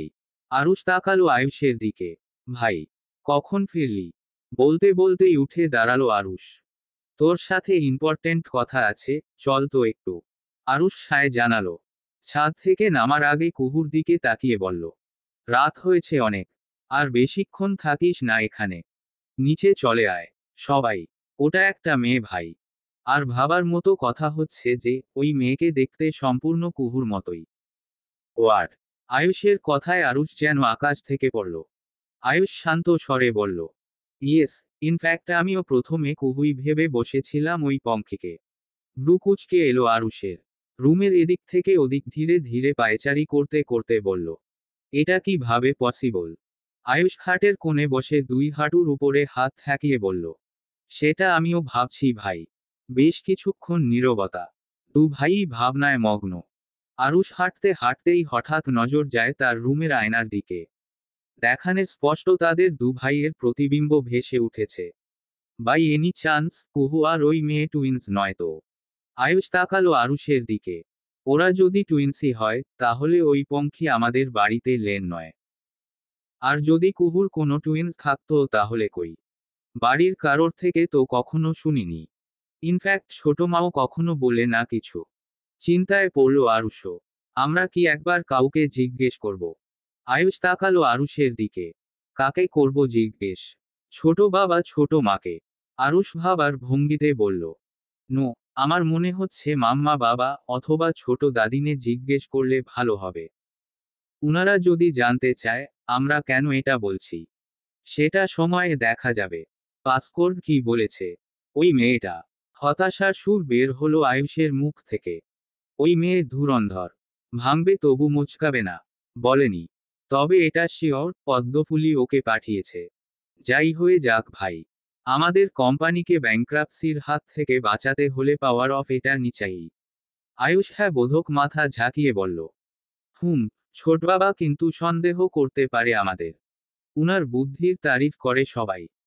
হুম। আজকে বলল এবার থেকে এদিকটার বিশনেসটাও একটু আকটু দেখাশোনা করতে। আমরা দুজন দুদিকে কাজ করতে হবে। তুই এই বাড়ি, অফিস দেখবি। আর আমি ওই পদ্মফুলের বিষয়ে। তার আগে কুহু আর ওই মেয়ের বিষয়টা। ওকেও, আমি রুমে যাচ্ছি। হুম। আয়ুষ চলে গেল আরুষের রুম থেকে। সারাদিনের ব্যস্ততার থেকে রেহাই নিয়ে ফ্রেশ হয়ে বিছানায় গা এলিয়ে দিল আবির। চড়ুই ব্যালকানিতে বসে। আবির হাত ছেড়ে ডাকলো, চড়াই পাখি, এদিকে আসো। চড়ুই ব্যালকানির দরজা বন্ধ করে এগিয়ে এলো। বিছানার কোনায় বসতেই আবির মাথাটা রাখল চড়ুইয়ের কোলের উপর। দৃষ্টি দিল চড়ুইয়ের মুখ পানে। কি হয়েছে আমার চড়াই পাখিটার? হাসল চড়ুই। এখনো এই নামে ডাকবে? বুড়ো হচ্ছি তো। ছেলে মেয়েরাও বড় হয়েছে। আবির নড়েচড়ে চড়ুইয়ের কোমর জড়িয়ে ধরল। তাতে কি? তারা কি বোঝে না নাকি এসব? আমি আমার বউকে আদর করে ডাকি, তারাও ডাকুক। তুমি আর বদলালে না। আগের মতোই গম্ভীর। আবির বলল, এখন আর আমার সময় নেই চড়াই। দেখলে না বাবাইরা কতটা গম্ভীর? হুম। আগে তুমিও এমনই ছিলে। আচ্ছা, নিবিড় ভাই তো এমন না, তার ছেলে দুটো এমন কি করে হলো বলতো? জানি না। তবে আমার মনে হয় ছেলেদের এমনই হওয়া উচিত। বাবাইরা আমার থেকেও ভয়ঙ্কর কাজে নেমেছে জানো। ব্রু কুচকালো চড়ুই। মানে? হার্ডওয়ার্ক করছে কোম্পানিকে বাঁচানোর জন্য। এদেশের নামকরা সফটওয়্যার কোম্পানি টেরোবাইন, এর ওনারের নাম তো শুনেছই। ওই লোটাস শফিউর। হুম। শুনলাম আমাদের কোম্পানির যেই ব্রাঞ্চটা কানাডায় আছে, তার কিছু সিক্রেট চুরি করেছে সে। কিভাবে কি করেছে, আমি জানি না। তবে এটাও কাজে লাগালে আমাদের থেকেও টপ করবে, আর আমাদের কোম্পানি দেউলিয়া হবে। আমাদের বাবাইরা তার সাথেই টক্কর দিচ্ছে। বেশ অবাক হলো চড়ুই। কি বলছো তুমি এসব? বাবাইদের যদি কিছু হয়? মৃদু হাসলে আবির। একটু আগেই বললাম, বাবাইরা আমার থেকেও ভয়ঙ্কর। আর ওই লোটাস শফিউরের থেকেও ওরা ঠিক তুখর ভাবে জয় লাভ করবে। এটা তুমি কি করে জানলে? হাসলো আবির। বয়স হয়েছে চড়াই পাখি, বুদ্ধিতে জং ধরেনি। হাসলো চড়ুই। আবির তাকে আরেকটু জড়িয়ে ধরে বলল, সামনে স্পেশাল ডে আসছে চড়াই। কি বলো তো? চড়ুই একটু ভেবে বলল, কুহুর বার্থডে। হুম। তা তো আছেই, আরেকটা আছে। চড়ুই ভেবে পেল না। আর কি? আবির তাকালো চড়ুইয়ের দিকে। তোমার মনে নেই? উহুম। আবির চোখ নামিয়ে ফেলল। শুয়ে পড়ো, রাত হয়েছে অনেক। চড়ুই আনমনা হলো। কুহুর বার্থডে তাই না? আবির তাকালে চড়ুইয়ের বিষণ্ণ মুখের দিকে। বুঝল কেন চড়ুই এমন বিষণ্ণ। আবির বাম হাতটা তুলে চড়ুইয়ের গালে আলতো করে ছোঁয়ালো। আবার সেই কথা ভাবছো চড়াই? আমি কি করব বলো তো? আমার অন্তর মানতে চায় না যে। বারবার শুধু মনে হয় আমার কুহু একা না, আমি আরো কারোর মা। আমার হৃদয় জুড়ায় না, ইচ্ছে করে একসাথে কুহু আর আমার আরেক সন্তানের মুখে মা ডাক শুনি। আমি তোমাকে আগে বলেছিলাম, আমরা আরো একটা বাচ্চা নিই। তুমি তো না করলে চড়াই। না আবির, আমি ওভাবে চাইনি। আমি তো। আর কিছু নয়। আসো, শো তো দেখি। বলতে বলতেই চড়ুইকে নিজের বুকে জড়িয়ে নিল আবির। চড়ুইও শান্ত হলো। আবির একটা দীর্ঘশ্বাস ফেলে ভাবল, তুমি সত্যিটা না জেনেও তোমার মন কাঁদছে। আর আমি সবটা জেনেও চুপ করে সয়ে যাচ্ছে। হয়তো আমি বাবা হিসেবে ব্যর্থ চড়াই। সত্যিই ব্যর্থ। তবে তোমার হয়েও না হওয়া সন্তানের হক আমি তুলে রাখলাম চড়াই। সেই অধিকার তারই থাকবে, তা সে ফিরুক আর না ফিরুক।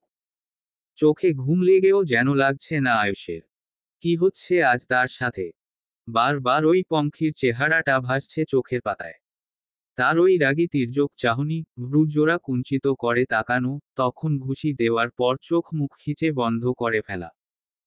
হঠাৎ আয়ুষের মনে প্রশ্ন জাগলো, আচ্ছা, ও কি ব্যথা পায় না? কোনো রকম অনুভূতি তো দেখলাম না। মেয়ে হয়েও এত স্ট্রং। আবার চোখ বুজলো আয়ুষ। অনুভব হলো কারো ঘন নিঃশ্বাস তার মুখে এসে বাড়ি খাচ্ছে, নিঃশ্বাসের শব্দ হচ্ছে, ওই যে চুলের মুঠি চেপে ধরার পর পঙ্খী যেভাবে নিঃশ্বাস ফেলছিল। ধুম করে চোখ খুলে ফেলল আয়ুষ, কই কেউ তো নেই। আর নিঃশ্বাসের শব্দ আসছে না। ওই মেয়ে সারাটা সময় অমন করে রেগেছিল কেন? একটু কি হাসতে পারতো না? আচ্ছা, হাসলে ওকে কেমন দেখাবে? কুহুর মতো। ধুরো, একটিবার হাসলে কি হতো তার? একটুই তো দেখতাম। নিজের মাথায় নিজেই জোরে একটা চাপড় মারল আয়ুষ। আয়ুষ, তুই কি পাগল হলি? আরে ওই মেয়ে বন্ধী।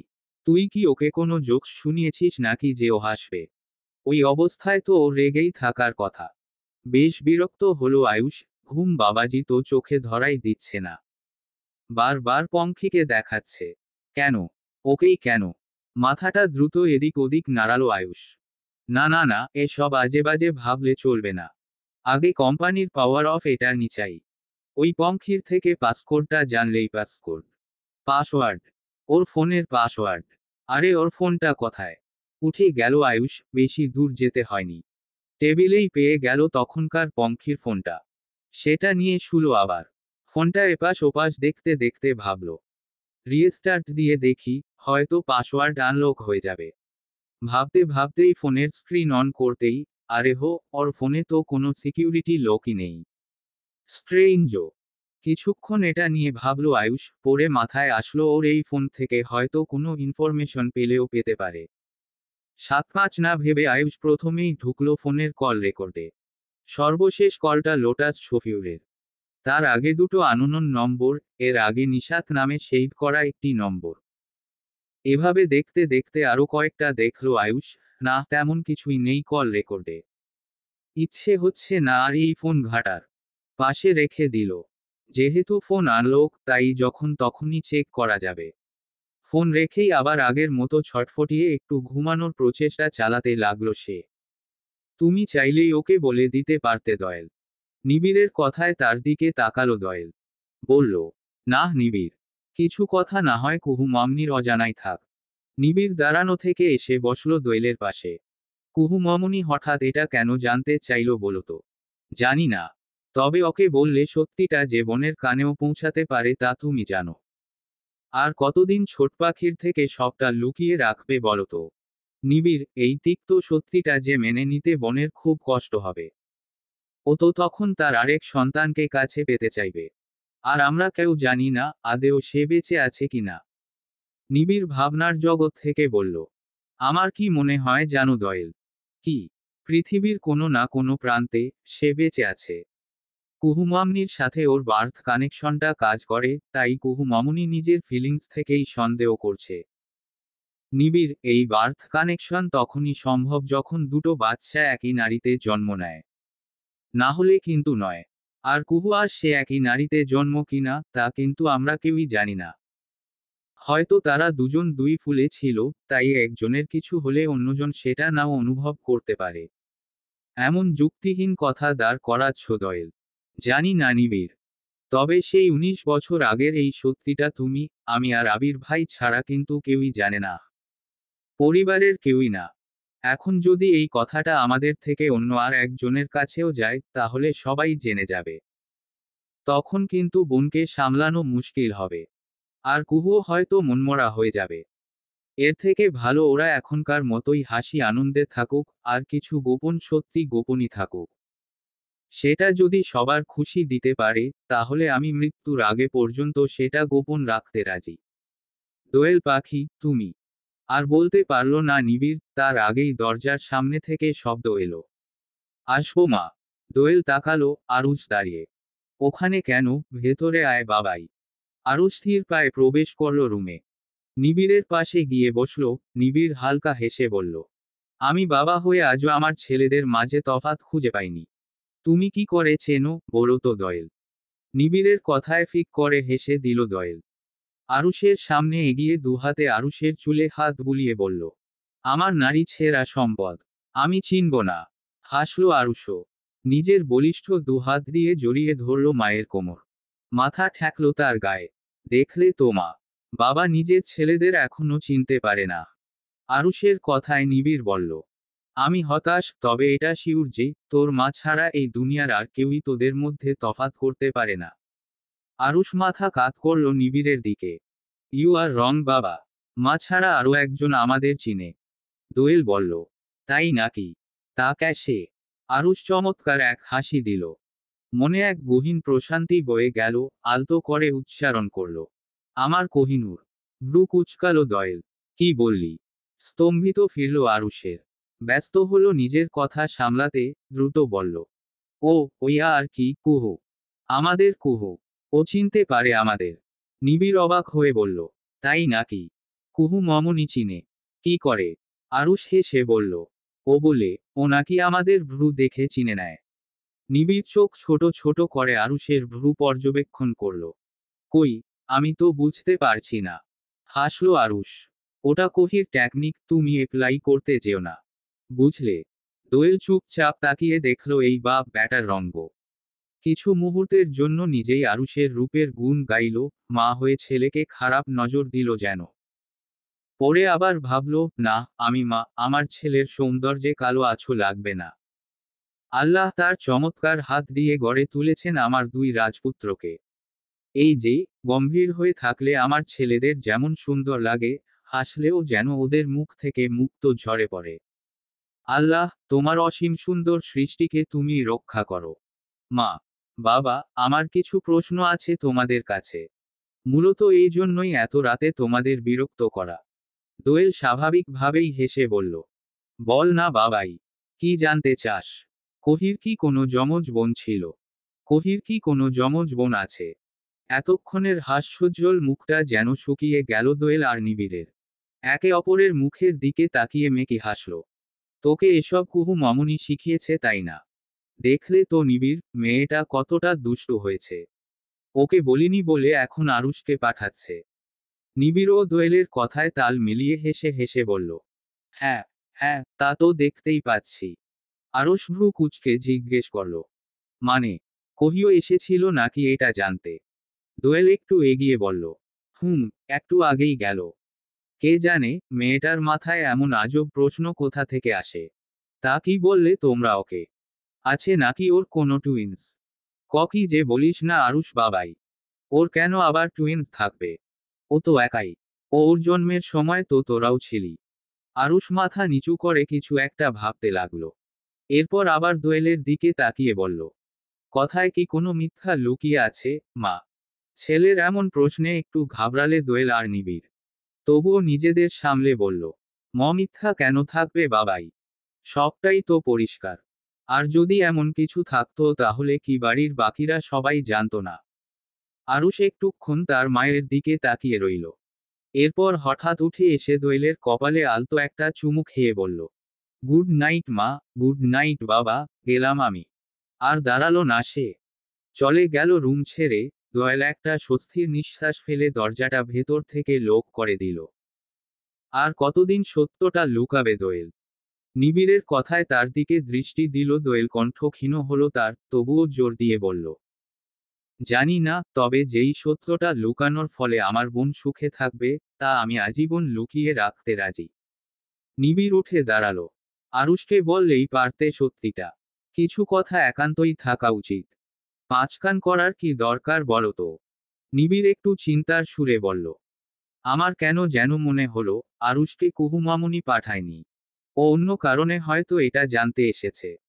দোয়েল সরাসরি দৃষ্টি দিল নিবিড়ের দিকে। তোমার কি মনে হয়, বোনের হারিয়ে যাওয়া সন্তানকে ওরা খুঁজে পেয়েছে? নিবিড় বলল, যাকে আমরা 19টা বছরেও পাইনি। তাকে বুঝি আমার বাবাইরা দেশে ফিরে দুদিনের মাথায় পেয়ে যাবে? এটা তো সম্ভব না, তাই না? দোয়েল একটা নিঃশ্বাস ফেলল। নিবিড়ের বরাবর এসে বলল, তাহলে কেন অযথা চিন্তা করছো? হয়তো আরুষ বাবাই এমনিতেই জিজ্ঞেস করলো। আর কুহু মামুনি কেন হঠাৎ নিজের যমজ খুঁজতে লাগলো, তা আমার জানা নেই। তবে বোনের থেকে যা শুনলাম, ইদানিং ও প্রায়ই অদ্ভুত কিছু অনুভব করে। তাই হয়তো জিজ্ঞেস করলো।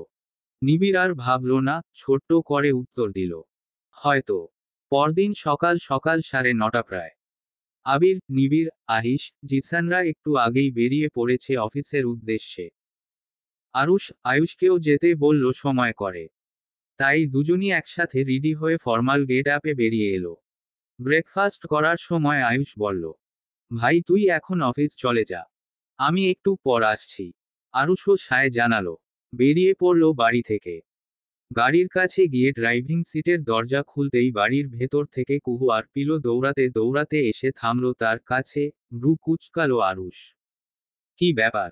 পিলো হাঁপাতে হাঁপাতে বলল, বম্মা বলেছে আমাকে আর কুহুপিকে স্কুলে ছেড়ে দিতে। আরুষ আওর চোখে কুহুর দিকে তাকিয়ে বলল, তুই এখনো স্কুলে পড়িস কুহু? কতবার ফেল করলি রে একটা ক্লাসে? আরুষের এমন কথায় কুহু চোখ বড় বড় করে তাকালো তার দিকে। এটা দেখে পিলো নিজ হাত দিয়ে মাথায় চাপড় দিয়ে বলল, আরে হো, আমি বলতে চাইছিলাম যে আমাকে স্কুলে আর কুহুপিকে ফুপ্পিদের বাড়িতে ছেড়ে দিতে। আরুষ তাকালো কুহুর দিকে। গাড়ির সাথে হেলান দিয়ে বুকে দুহাত গুজে দিল সে। ফুপ্পি বাড়ি কেন যাবি এখন? ক্লাস নেই তোর?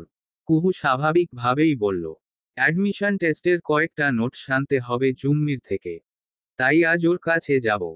আরুষ কিয়ৎক্ষণ তাকিয়ে ফের বলল, তার মানে আজ সারাদিন তুই বাড়িতে থাকবি না? কুহু চোরা চোখ করে দুদিকে না বোধক মাথা নাড়ল। আসবি কখন? এই তো, সন্ধ্যার আগেই চলে আসব। চুপ রইল আরুষ। একটু পর আবার ড্রাইভিং সিটে বসতে বসতে বলল, ওঠ। ব্যাস অনুমতি পেতে দেরি। লাফিয়ে লাফিয়ে গাড়িতে উঠতে দেরি হলো না কুহু আর পিলোর। আরুষও গাড়ি স্টার্ট দিল। গন্তব্য মতোই পিলোকে তার স্কুলে নামিয়ে দিল আর কুহুকে জেসিদের বাড়িতে। কুহু বাড়ির দিকে হাঁটা ধরতেই আরুষ পেছনে থেকে ডাকলো তাকে, শোন। কুহু তাকালো পেছনে ফিরে। তার মন মাতানো সেই হাসি টেনে বলল, হুম, বলো আরুষ ভাইয়া। আরুষ দৃষ্টি দিল কুহুর চঞ্চল আখিযুগলের দিকে, আস্তে করে ধীর কণ্ঠে বলল, সন্ধ্যায় নিতে আসবো আমি। তার আগে যাস না। সন্ধ্যায় নিতে আসবো আমি। তার আগে যাস না। আর থামল না সে। না, শুনল কুহুর কোনো মতামত। শো শো করে গাড়ি ছুটিয়ে চলে গেল সে। কুহু এক পলক তাকিয়ে হালকা হেসে বাড়ির ভেতরে প্রবেশ করল। দুপুরের দিকে ব্যারেকের অন্ধকার রুমটায় দরজার দিক থেকে আলোর রেখা দেখতে পেল পঙ্খী। জলজল চোখে তাকালো সেই দিকে। দুটো পুরুষ অবয়বের আগমন টের পেল সে। দুজনই তার দিকে এগিয়ে আসছে। রুমটায় আলোর তেমন ছিটে ফোটা নেই। একটা হালকা আলোর হলদেটে লাইট শুধু ঝুলছে চেয়ার বরাবর উপরে। সেই আলোর নিচে এসে দাঁড়াতেই স্পষ্ট হলো অবয়বনয়ের চেহারা। এদের একত্রে সেই প্রথম দিনেই দেখেছে সে। এরপর আজকে ঘাবড়ালো না আরুষ আয়ুষকে একসাথে দেখে। বরং আরুষ একটু অবাকই হলো। মাই গড, এত সেইম টু সেইম আমার কোহির মতো দেখতে। আরুষের কথায় আয়ুষ পঙ্খির দিকে তাকিয়েই বলল, সেটাই তো বললাম, কাহিনী ভালো ঠেকেছে না? আরুষ সরাসরি পঙ্খিকে প্রশ্ন করল, এই মেয়ে, কে তুই? থাকিস কোথায়? আর তোর ফ্যামিলি সম্পর্কে বল। তোর বাবা কে? আর মা? ঠোঁট বাঁকিয়ে হাসল পঙ্খী। টেনে টেনে বলল, বাহ, এত আগ্রহ আমার সম্পর্কে জানার। ভেরি জোস তো। আয়ুষ তেতে উঠল। পঙ্খির বেঁধে রাখা হাতের চেয়ারটার হাতলে জোরে একটা চাপড় দিয়ে চেঁচিয়ে বলল, এই মেয়ে, ফাইজলামি না করে উত্তর দে বলছি। না হলে দিব উত্তর। থেমে গেল আয়ুষ। আরুষও কিছুটা অবাক হলো। একবার নিজের ভাইয়ের দিকে তাকিয়ে আবার পঙ্খির দিকে তাকালো। সত্যিই বলবি? পঙ্খী ভাবলেশহীন ভাবেই বলল, এ আর এমন কি গোপন কথা? বলতেই পারি। তবে আমি আগে একটা জিনিস চাইব। সেটা যদি পাই তাহলে উত্তর দেব, না হলে না। ব্রুকুচকে এলে টুইন্স ব্রাদার্সের। আয়ুষ বলল, তুই যদি ভেবে থাকিস এই সামান্য কথার বিনিময়ে তোকে আমরা ছেড়ে দেব, তাহলে ভুল ভাবছিস। হো হো করে হেসে দিল পঙ্খী, যেন আয়ুষ তাকে কোনো জোকস শুনিয়েছে। থেমে বলল, আমি জানি এত সহজে আমি ছাড়া পাবো না। তাই এইটা চাইছিও না। আমার অন্য কিছু চাই। অন্য কিছু? কি খাবার? আমার জন্য খাবার আনতে হবে। আগে আমি খাবো, তারপর আপনাদের প্রশ্নের উত্তর দেব। খাবার? হুম, খাবার। গত দুদিন ধরে কিছুই খেতে দেননি। কি ভেবেছেন আমাকে না খাইয়ে মেরে ফেলবেন? হলো না, আমার খিদে ঠিকই লেগেছে, বাট আমি এতটাও দুর্বল হইনি যে মরে যাব। আর আগামী 34 দিনও না খেতে পেলে মরব না। আশা করি তার আগেই আমি এখান থেকে বেরোনোর পথ পেয়ে যাব। আয়ুষ বলল, তোকে খেতে দেয়নি একবারও? পঙ্খী সেন্টি খাওয়া ইমোজির মতো লুক দিয়ে তাকালো আয়ুষের দিকে। এতেই আয়ুষ তার উত্তর পেয়ে গেল। হাত ছেড়ে ডাকলো শামিনকে, একটু পরেই সে এসে হাজির হলো। ওকে এখনো পর্যন্ত খাবার কেন দেওয়া হয়নি? শামিন একবার পঙ্খির দিকে তাকিয়ে মাথা নিচু করে ফেলল। সরি স্যার, আসলে এই ভুল যাতে আর দ্বিতীয়বার না হয়। ও যে সময় মতো খাবার পেয়ে যায়। সাথে সাথেই শামিন রোবটের মতো উত্তর দিল, ওকে স্যার। আয়ুষ তাকালো পঙ্খির দিকে। কি খাবি এখন বল? পঙ্খির যেন উত্তর আগে থেকেও প্রস্তুত ছিল। সাদা ভাত আর 2-3 রকমের ভর্তা। আয়ুষ শামিনের দিকে তাকাতেই শামিন বুঝে গেল তার কাজ। ওকে স্যার, ম্যানেজ হয়ে যাবে। আমি এই যাব আর এই আসবো। বলতে বলতেই রুম ত্যাগ করলো শামিন। আয়ুষ আবার দৃষ্টি দিল পঙ্খির দিকে। খাওয়া শেষ হওয়া মাত্রই উত্তর চাই। বলতে বলতেই গিয়ে পঙ্খির ডান হাতের বাঁধন খুলে দিল চেয়ারের হাতল থেকে। নিজের হাতটাকে এতদিন পর মুক্ত অবস্থায় পেয়ে যেন দুনিয়ার শান্তি পেল পঙ্খী। একটু নাড়াচাড়া করে দেখে নিচ্ছিল।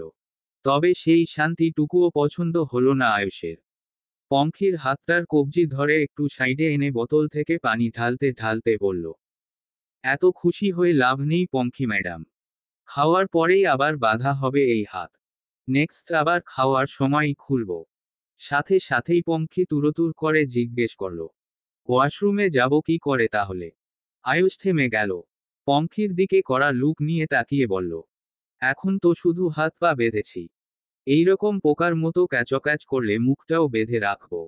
চুপ হয়ে গেল পঙ্খী। এর মধ্যে সামিন খাবার নিয়ে চলে এলো। পঙ্খির কোলের উপর রাখতেই সে একটু করুণ স্বরে বলল, বলছি কি, বাম হাতটা খুলে দিলে একটু সুবিধা হতো না? আরুষ চেয়ার টেনে বসতে বসতে বলল, যেভাবে আছে সেভাবেই খা। না হলে খাওয়ার দরকার নেই। মুখ ফিরিয়ে নিল পঙ্খী। এভাবেই খেতে হবে তাকে। আয়ুষও চেয়ার টেনে বসল পঙ্খী বরাবর। প্লেটে পঙ্খির কথা মতোই সাদা ভাত, আলু ভর্তা, শুটকি ভর্তা আর ধনেপাতা ভর্তা দেওয়া হয়েছে। পঙ্খী প্রথমে আলু ভর্তা দিয়ে অল্প কয়েক ভাত মাখিয়ে মুখে পুরল। এভাবে আরো এক লোকমা খেয়ে, সেটা চিবুতে চিবুতে নিজে থেকেই বলে উঠল, আমি পঙ্খী। থাকি চৌবিরবাজারে, 2 নম্বর লেনের 33 নং বাড়িতে। আয়ুষ নিখুঁতভাবে পরখ করল পঙ্খির খাওয়ার ধরন। কোনো সংকোচ নেই তার কথার মাঝে। নির্লিপ্ততা খাচ্ছে আর কথাগুলো বলছে। আরুষ প্রশ্ন ছুড়ল, বাড়িতে আর কে কে আছে? পঙ্খী আগের মতোই উত্তর দিল, আমি একাই থাকি ওখানে। ভ্রু কুঁচকে এলো আরুষের। আয়ুষ প্রশ্ন করল, বয়স কত তোর? হবে হয়তো 19-20। হবে হয়তো মানে কি? ডেট অফ বার্থ কত? সেটা তো আমিও জানি না শিওর। আপনাদের কি করে বলবো? আয়ুষ আবারও বলল, জানিস না মানে? তোর বাবা মা কখনো বলেনি তোকে? পঙ্খী আগের মতোই উত্তর দিল, না। তুই কখনো জিজ্ঞেস করিসনি তাদেরকে? তাদের সাথে আমার তেমন কথা হয় না। একটু থামলো আরুষ একটু পর প্রশ্ন করল, এতগুলো বছরে একবারও তোর বাবা মা তোকে বলেনি তুই তাদের কাছে থাকিস না? পঙ্খির খাওয়া থেমে গেল। চোখ তুলে এক পলক তাকালো আরুষের দিকে। হঠাৎ কেমন যেন আনমনা হয়ে গেল। চোখ নামিয়ে আবার প্লেটের দিকে তাকালো। কণ্ঠ আগের তুলনায় আরেকটু ক্ষীণ করে বলল, মহাখালীর দিকে চকবাজার থেকে একটু দূরে একটা বস্তি ছিল। সেখানে একটা গ্রুপ আছে। বাচ্চা কাচ্চাদের দিয়ে চাঁদাবাজি, চুরি, লুটপাট অনেক কাজই হয়। যেই কাজে পুলিশের বাধা, সেই কাজগুলোই লোকে টাকা দিয়ে করায়। অর্ডার পেলেই মালিক সেই বাচ্চাদের একটা বর্ষর টিম পাঠাতো। থামলো একটু পঙ্খী। আরুষ বুঝতে পারল না পঙ্খী হঠাৎ মহাখালীর সেই বস্তির কথা কেন তুলল। তাই আয়ুষ ছোট্ট করে জিজ্ঞেস করল, তো? পঙ্খী ব্যস্ত হলো শুটকি ভর্তা দিয়ে ভাত মাখাতে। দ্রুত এক লোকমা মুখেও পুরে নিল। আরুষ কিছু একটা জিজ্ঞেস করতে নিল, তবে পারল না। তার আগেই আয়ুষ তাকে হাতের ইশারায় চুপ থাকতে বলল। আয়ুষের দৃষ্টি নিবন্ধ পঙ্খির দিকে, নিবিড়ভাবে পর্যবেক্ষণ করছে পঙ্খির কাজগুলো। আরুষ বুঝল আয়ুষ কি বোঝাতে চাইছে। একটু দয়া যেন তার মনেও জন্মালো। থাক, খেয়ে নিক আগে মেয়েটা। যতই শত্রু হোক পঙ্খি যে দেখতে পুরোটাই তার কোহির মতোই। পঙ্খি আরো 4-5 লোকমা খেয়ে বলা শুরু করলো। শুনেছি, জন্মের পরেই নাকি আমার মা বাবা আমাকে সেই গ্যাংটার কাছে বিক্রি করে দিয়েছে। সেই থেকেই আমি তাদের কাছেই থাকতাম। আমার বয়স যখন 5 বা 6, তখন থেকে আমিও শুরু করি তাদের হয়ে কাজ। দোকানে দোকানে গিয়ে চাঁদা তোলা, কারোর দোকান, বাড়ি, মাছের আড়তে লুটপাট করা। যেদিন কোনো অর্ডার পেতাম না, সেদিন পুরো দলবল মিলে রাস্তায় রাস্তায় ছড়িয়ে ছিটিয়ে ভিক্ষা করা। এভাবেই চলছিল সব কিছু। অনেকগুলো বছর এভাবেই কাটে, দিনকাল বেশ ভালোই যাচ্ছিল। এর মধ্যে আবার উনাদের এলাকার প্রাইমারি স্কুল থেকে ক্লাস 5 পর্যন্ত পড়ালেখাও করেছে বাচ্চারা, আমিও তাদের মতোই পড়েছি। একটু ভালো ছিলাম বলে আমি সহ আরো 4 জনকে ক্লাস 8 পর্যন্ত পড়ার সুযোগ করে দেওয়া হয়। পড়েছিও ততটুকু। এরপর ওসব বন্ধ। সারাদিন দলের কাজ করতাম, বিনিময়ে দুপুরে ডাল ভাত, রাতে একটা শুকনো রুটি খেয়ে ঘুমানোর জায়গা পেতাম। গত 3 বছর আগে হঠাৎ একদিন সেনাবাহিনীর আক্রমণ হয় সেখানে। পুলিশও আমাদের দলের অনেককে আটক করে নিয়েছে। সেদিনই কোনোরকমে প্রাণ বাঁচিয়ে পালিয়েছি পুলিশের থেকে। তারপর আর ওই গ্যাংয়ের সাথে নেই আমি। আমার মা বাবা বছর খানেক পর পরই দেখতে আসতো আমাকে। এসেই আমাকে ডাকতো, আমিও চুপচাপ গিয়ে তাদের সামনে দাঁড়াতাম। আমায় মিনিট দুয়েক দেখতো তারা, তারপর আবার চলে যেত। তবে সেদিন পালিয়ে এখানে চৌবিরবাজার এসে থামলাম। কয়েকদিন রাস্তায় রাস্তায় ঘোরাঘুরি করে নিজেই এখানকার মানুষদের থেকে স্যালারি নিয়ে তাদের কাজ করতে শুরু করি। ঘর ভাড়া নিলাম 2 নম্বর লেনে। থাকি আজ 3 বছর ধরে সেখানে। আর এই 3 বছর ধরে আর আমি আমার বাবা মাকে দেখেছি আর না তারা আমাকে খুঁজে পেয়েছে। পঙ্খির বুলি ফুরালো। আরুষ আয়ুষও নীরব দৃষ্টিতে তাকিয়ে রইল পঙ্খির দিকে। ভাববাতুর হলো, মেয়েটি কি সহজভাবেই নিজের জীবন বৃত্তান্ত বলল। আবার এখন কেমন স্বাভাবিক হয়ে লোকমা মুখে তুলছে। তোর কথা যে সত্য, সেটা আমি ঠিক যাচাই করব। প্লেটের শেষ লোকমাটা মুখে তুলে নিয়ে মুচকে হেসে আয়ুষের দিকে তাকালো পঙ্খি। এটো হাতটা প্লেটের উপর ধরে বলল, একটু পানি ঢালুন তো। আয়ুষ নিচ থেকে পানির বোতলটা নিয়ে পঙ্খির হাতের উপর ঢালতে লাগলো। পঙ্খিও হাত ডলতে ডলতে ধুতে লাগলো। সে আপনারা যাচাই করতেই পারেন। আমার কোনো সমস্যা নেই। তবে বলবো, শুধু শুধু সময় নষ্ট করে বাসি খবর উদ্ঘাটন করবেন না। বাঁকা হাসলো আয়ুষ, বোতলটা পঙ্খির হাতে দিতে দিতে বলল, সে নিয়ে তোর ভাবার দরকার নেই। পরপরই আবার গলা ছেড়ে শামিনকে ডাকলো। সে এসে প্লেটটা নিয়ে যেতেই আয়ুষ উঠে দাঁড়িয়ে পঙ্খির খোলা হাতটা পুনরায় বাঁধতে লাগলো। পাসকোডটা কি এমনি এমনিই বলবি, নাকি 3rd ডিগ্রি দিতে হবে? হাসল পঙ্খি। বলল, যেহেতু আমার কোনো পারিবারিক পিছুটান নেই, সেহেতু আমি এখানে বছরখানেক আটকে থাকলেও সমস্যা নেই। শুধু দুবেলায় দুটো খেতে দিলেই হবে। ব্যাস।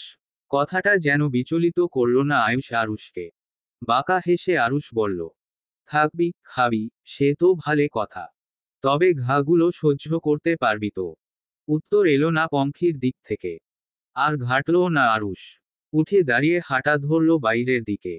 আয়ুষও এক পলক পঙ্খির দিকে তাকিয়ে হাঁটা ধরল। কুহু আর এই পঙ্খির ডিএনএটা একবার টেস্ট করে নেওয়া উচিত। আয়ুষের কথায় তাল মেলালো আরুষও। হুম, অন্তত পক্ষে শিওর তো হয়ে নিতে পারবো। সন্ধ্যায় কথা মতোই আরুষ গাড়ি নিয়ে হাজির জেসিদের বাড়িতে। হর্ন দিতেই বেরিয়ে এলো জুম্মি আর কুহু। জুম্মিকে দেখেই আরুষ বলল, তুই কেন এলি? জুম্মি হেসে বলল, আমিও যাব কুহুর সাথে। আরুষ একবার কুহুর দিকে তাকিয়ে আবার জুম্মির দিকে তাকিয়ে বলল, ভেতরে যা। জুম্মি মুখ বাঁকিয়ে বলল, হো, মজা করছিলাম আমি। যাব না কুহুর সাথে। এরপর কুহুর দিকে তাকিয়ে হেসে বলল, বাই কুহু বেবি। কুহু আহ্লাদে জুম্মিকে জড়িয়ে ধরে বলল, বাই, জুম্মি জান্টুস। আরুষ বলল, আপনাদের বিদায় সংবর্ধনা শেষ হলে এবার যাওয়া যাবে ম্যাডাম। জুম্মি ভ্রু কুঁচকে আরুষের দিকে তাকিয়ে আবার কুহুকে হাত নেড়ে বিদায় জানিয়ে বাড়ির ভেতরে ঢুকল।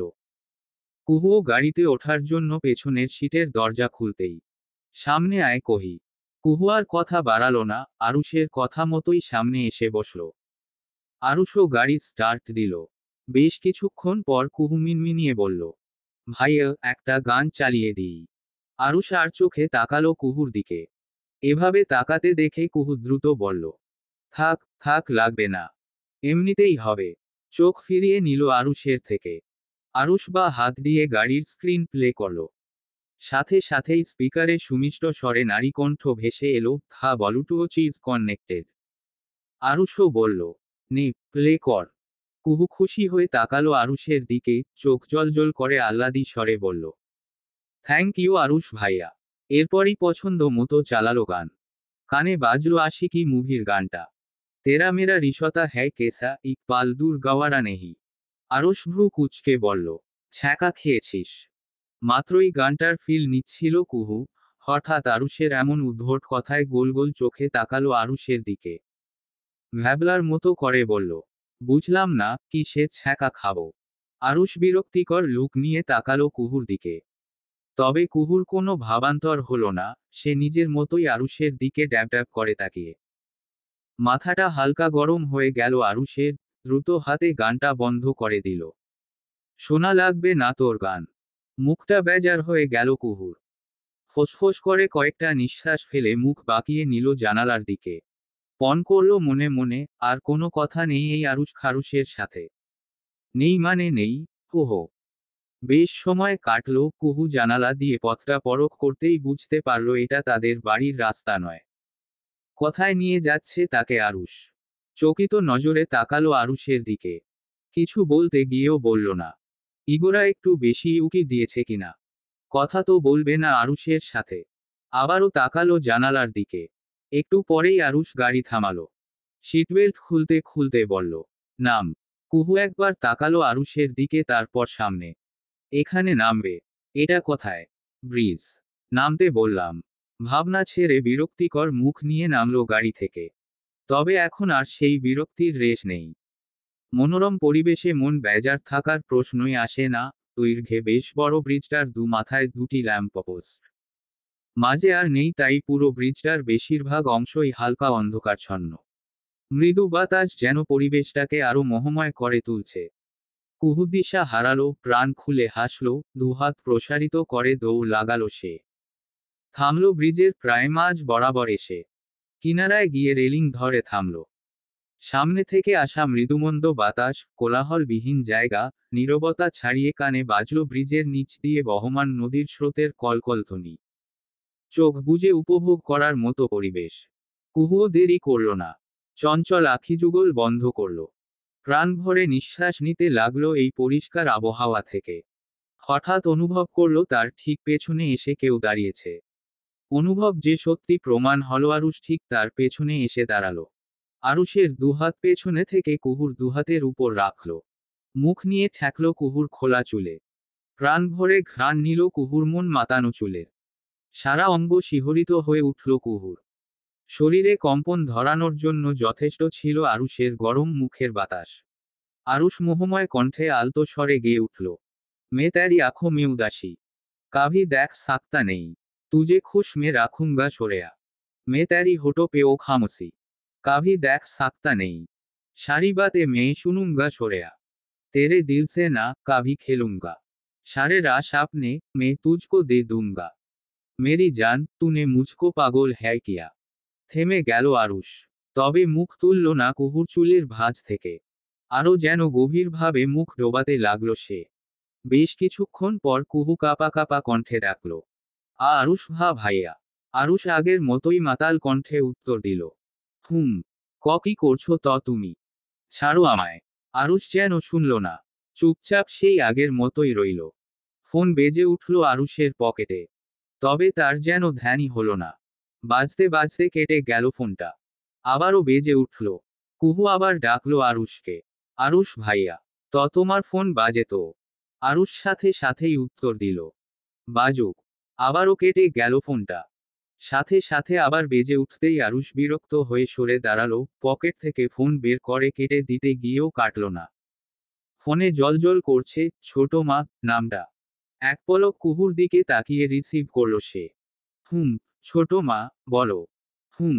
আমার সাথেই আছে কুহু। ছোট মা, তোমার মেয়ে বায়না করছে মেলায় নিয়ে যেতে, তাই ওকে নিয়ে যাচ্ছি। কুহু চোখ পাকিয়ে তাকালো আরুষের দিকে, বলতে নিল, আমি কখন বায়না। আর বলতে পারল না, তার আগেই আরুষ নিজের তর্জনী আঙুল ঠেকল কুহুর সরু দুঠোঁটে। ব্যাস, থেমে গেল কুহু। আরুষ আবার ফোনে চড়ুইকে বললে নিল, হুম, ঠিক বলেছ ছোট মা। তোমার মেয়েটা অনেক জেদি হয়েছে। আমি কত করে না করলাম এই রাতে মেলায় না যেতে। সে শুনলই না। আচ্ছা ঠিক আছে, ফিরতে একটু লেট হতে পারে বুঝলে। ওখান থেকে আবার কি কেনার বায়না করে। তুমি টেনশন করো না। রাখছি হ্যাঁ। কুহু ভ্যাবলার মতো তাকিয়ে তাকিয়ে দেখল। আরুষ খারুষটা কি সুন্দর তার মাকে বুঝিয়ে নিল। এবার আর চুপ রইল না কুহু, তেতে উঠে বলল, আমি বায়না করেছি মেলায় যেতে। হ্যাঁ। কখন, কোন মেলায়? আরুষ একবার কুহুর দিকে তাকিয়ে ফোন পকেটে পুরে নিল, জিজ্ঞেস করল, কটা বাজে? এমনিতেই মাথাটা হালকা গরম। তার উপর আরুষের এমন ভিত্তিহীন কথায় আরো তেতে উঠল সে। আমি জিজ্ঞেস করেছি কি আপনাকে? আরুষ দ্রুত এগিয়ে এলো কুহুর দিকে, তার এমন কাণ্ডে পেছনে রেলিং এর সাথে লেগে গেল কুহু। আরুষ কুহুর দিকে ঝুঁকে দুপাশে হাত রেখে বলল, বায়না করিসনি। কুহু ভয় ভয় মাথাটা দুপাশে নাড়ালো। কেন করিসনি? বল। কেন বায়না করিসনি? এখন করবি বায়না। বল। আরুষ ভাইয়া আমাকে মেলায় নিয়ে চলো। বল। শেষের কথাটা একটু ধমকের সুরেই বলল আরুষ। কেঁপে উঠল কুহু, সাথে সাথেই চোখ খিচে বন্ধ করে বলল, বলছি, বলছি। বল। আরুষ ভাইয়া, আমাকে মেলায় নিয়ে চলো। আমি মেলায় যাব।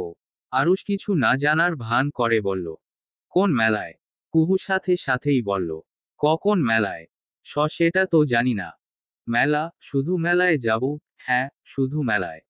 কুহুর এমন বোকা বোকা কথায় মৃদু হাসল আরুষ, গম্ভীর কণ্ঠে জিজ্ঞেস করল, এবার বল কটা বাজে? চোখ মেলল কুহু, ভ্যাবলার মতো মাথা দুপাশে নাড়িয়ে বলল, আমার কাছে তো ঘড়ি নেই আরুষ ভাইয়া। তাহলে আমার ঘড়িতে দেখ। তুমি দেখে নেও না। দেখতে বলেছি তোকে। ধমকের সাথে সাথে নিজের পাশে থাকা আরুষের ডান হাতটা তুলে মুখের সামনে এনে বলল, 8টা বাজে। আরুষ এক ভ্রু উঁচু করে তাকালো কুহুর দিকে, কুহু আরুষের দিকে আবার তার ধরে রাখা হাতের দিকে তাকালো। দ্রুত হাতটা ছেড়ে নিজে নিজেই বলে উঠল, ওহ, তোমার এই হাতে তো ঘড়িই নেই। এরপর আরেক পাশ থেকে আরুষের বাম হাতটা তুলে এনে ঠিক মতো সময় দেখে বলল, 11:36 বাজে।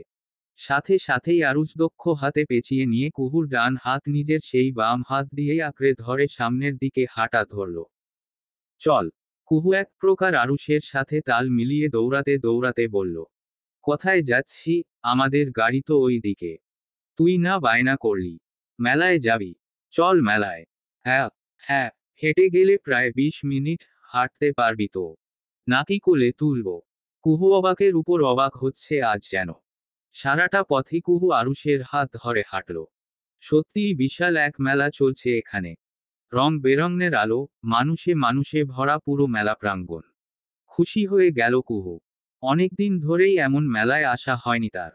আজ হঠাৎ আগমনে সত্যিই ভীষণ খুশি কুহু। আরুষের হাত ধরেই হালকা লাফিয়ে উঠল কুহু। আরুষ হাঁটতে হাঁটতেই বলল, আজ কত তারিখ কহি? কুহু সাথে সাথেই উত্তর দিল, 13 তারিখ। 12টা 3 বেজে গেছে। ওহ, তাহলে 14ই ফেব্রুয়ারি। আরুষ তাকালো কুহুর দিকে। তবে কুহুর সেদিকে মন নেই, সে ব্যস্ত আশপাশে দেখতে। আজ কি জানিস? হুম। Valentine day. তাই না? শুধু সেটা নয়, আরও আছে। কুহু প্রশ্ন করল, কি? ভোর হতেই শুনতে পাবি গুঞ্জন, ঢাকের শব্দ। কারণ আজ হল হিন্দু ধর্মাবলম্বীদের সরস্বতী পুজো। এই সরস্বতী পুজোর দিনটাকে ধরা হয় বাঙালির ভালোবাসা দিবস। এছাড়া আজ হলো বাংলা ক্যালেন্ডারের ফাল্গুন মাসের প্রথম দিন, পহেলা ফাল্গুন। মানে প্রেমময় ঋতু বসন্তেরও প্রথম দিন। বুঝলি?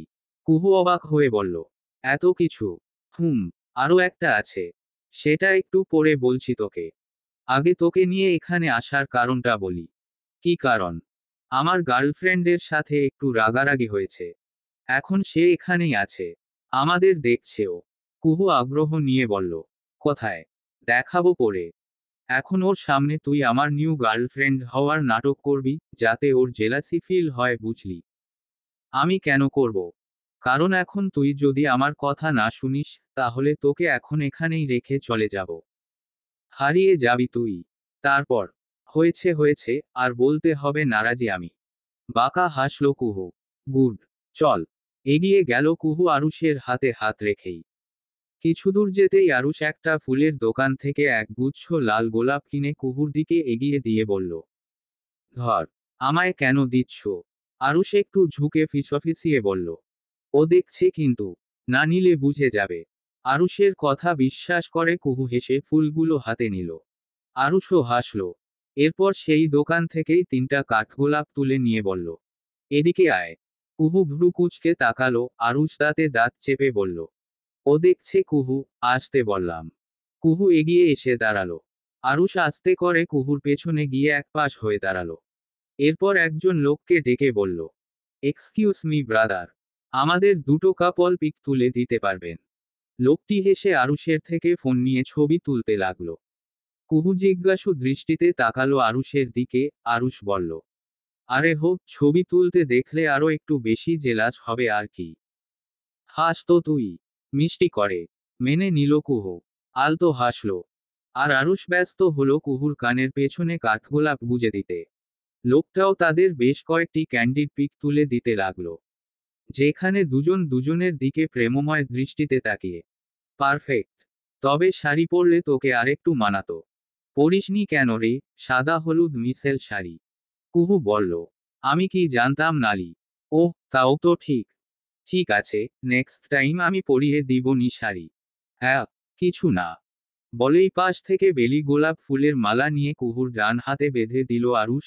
ঝুঁকে আলতো করে ঠোঁট ছোঁয়ালো সেই হাতের পিঠে। কেঁপে উঠল কুহু, তবে কিছু বলতে পারল না।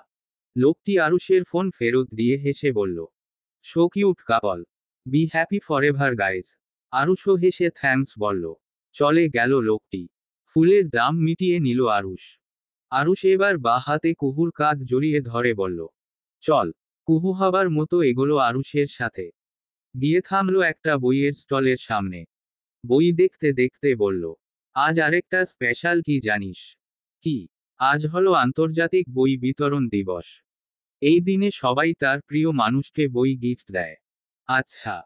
আরুষ বেছে বেছে, প্রেয়সীর হৃদয় ব্যাকুল, বইটা নিয়ে কুহুর হাতে দিল। আমায় কেন দিচ্ছ? ও দেখছে কুহু। নিয়ে নে হাসি মুখে। কুহু মেনে নিল। আরুষ বইয়ের দাম মিটিয়ে সরাসরি এসে দাঁড়ালো কুহুর সামনে। হঠাৎ দুহাতে কুহুর দু গাল আঁকড়ে ধরে আলতো করে তার কপালে নিজের ঠোঁট ছোঁয়ালো। কানের কাছেও মুখ নিয়ে বলল, ভালোবাসার দিনে স্বীকার করছি। ভালোবাসি আমার কোহিনূরকে। শুধু আমার কোহিনূরকে। চোখ বুজে নিল কুহু। বুকের ভেতর যেন দামামা বাজতে লাগলো তার। এটা কি ছিল? আরুষ সত্যিই তাকে ভালোবাসে। আরুষ সরে গেল, আবার আকরে ধরল কুহুর হাত। টান দিয়ে স্বাভাবিক কণ্ঠে বলল, চল কহি, এবার ফিরে যেতে হবে। চোখ খুলে ফেলল কুহু। ততক্ষণাৎ জিজ্ঞেস করল, হ্যাঁ, এটা কি ছিল? আরুষ হাঁটতে হাঁটতেই বলল, ওটা। তুই আবার সিরিয়াসলি নিস না। আরে আমার গার্লফ্রেন্ড তখন আমাদের একদম পাশ দিয়ে গেল। তাই ওকে শুনিয়ে শুনিয়ে বললাম। বিছানায় এপাশ থেকে ওপাশ করছে কুহু। ঘড়ির দিকে তাকিয়ে দেখল 2টা 23 বাজে। প্রায় ঘন্টাখানেক আগেই সে আর আরুষ বাড়ি ফিরে এসেছে। ডিনার তারা বাইরেই করে নিয়েছে। চোখ ডলতে ডলতে হাতটা কানের কাছে চুলে ভিড়তেই ফিক করে হেসে উঠল কুহু। মনে পড়ে গেল আরুষের তখনকার কাণ্ডটা। গাড়ি পার্ক করে বাড়িতে ঢোকার সময় যখন কুহু একটু সামনে সামনে হাঁটছিল, তখন আরুষ পেছনে থেকে ডেকে বলল, কহি, কহি। কুহু তাকালো পেছনে ফিরে। আরুষ সামনে এগিয়ে কুহুর কানের পাশ থেকে একটা চুল টান দিয়ে ছিঁড়ে বলল, আমার এত এত খরচ করার ফল। কুহু হাত দিয়ে মাথা ধরে বলল, উফো। আরুষ ভাইয়া, ব্যথা পাই না। আরুষ স্থির পায়ে এগিয়ে এলো কুহু বরাবর। শান্ত শীতল কণ্ঠে বলল, তোর জন্য অন্যজনের মনের ব্যথা বেড়ে গেছে। সেটা কিছু না। কুহু বুঝল না, চুপ করে তাকিয়ে রইল আরুষের দিকে। ক্ষণিক পর আরুষ তাকে পাশ কাটিয়ে ভেতরে ঢুকতে ঢুকতে বলল, ভেতরে আয়। আচ্ছা আরুষ ভাইয়া তখন কি বোঝাতে চাইল? আমার জন্য আবার কে মনে ব্যথা পায়? আর কেনই বা পাবে? মাথায় খেলল না কুহুর। আরুষের কাজগুলোই যে এমন ঘোলাটে। কুহু ওপাশ ফিরে টেডি জড়িয়ে ধরল। মাথায় নানা রকম প্রশ্ন। আচ্ছা, সত্যিই আরুষ ভাইয়ার গার্লফ্রেন্ড আছে? কে সে? আজ তো নাকি আশেপাশেই ছিল। একটু দেখালো না আরুষ ভাইয়া তাকে? মনটা হালকা খারাপ হয়ে গেল কুহুর। এই নে, এটা কুহুর ডিএনএ স্যাম্পল। আরুষের হাত থেকে ছোট্ট প্লাস্টিক প্যাকেটটা হাতে নিল আয়ুষ। তুলে দেখল প্যাকেটের ভেতরে একটা চুল। এটা কুহুরই। আরুষ আবার বলে উঠল, কাল রাতে নিয়েছি। আয়ুষ প্যাকেটটির দিকে গভীর দৃষ্টিতে তাকিয়ে বলল, এবার পঙ্খির সাথে কুহুর ডিএনএটা একবার ম্যাচ করেই দেখি কি রেজাল্ট আসে। আরুষ আয়ুষের বিছানায় গা এলিয়ে দিল। বিকালে রাশিয়ার ব্রাঞ্চটা নিয়ে একটা ভিডিও কনফারেন্স আছে। তুই অ্যাটেন্ড করবি নাকি আই করব? আয়ুষ গিয়ে আরুষের পাশে বসতে বসতে বলল, বিকেল হোক, তারপর দেখা যাবে। তখনই কোথা থেকে ঝড়ের গতিতে জোবান এসে ঢুকতে ঢুকতে বলল, হেই টুইন্স ভাইয়াজ, আম ব্যাক। এসেই শুয়ে পড়ল আয়ুষ আরুষের মাঝখানে। আয়ুষ ফোন বের করে টিপতে টিপতে বলল, আর গুলা কই? জোবান উত্তর দিল, এই আসলো বলো। বলতে দেরি, পুরো পিঁপড়ার দল আসতে দেরি হলো না। এসেই এক এক করে পুরো খাট দখল করে বসল। নেই শুধু পিলো? জোবান জিজ্ঞেস করল। এই, কোলবালিশ কই? জুম্মি বলল, কাম্মা পিটিয়ে স্কুলে পাঠাইছে। আরুষ উঠে বসল। তো তোরা সবাই এই রুমে হঠাৎ একসাথ হলি যে? জোবান বলল, আরে আজ ভাষা দিবস না? বাইরে গেলেই নিব্বা নিব্বি দেখতে হইব। তাই আজ সবাই সারাদিন বাড়িতেই আছি।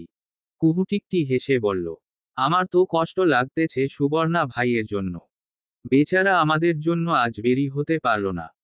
ঈষস, তার বোধ হয় এবার ব্রেকআপটা হয়েই গেল। সুবর্ণ বলল, সালার গার্লফ্রেন্ডই নেই আবার ব্রেকআপ?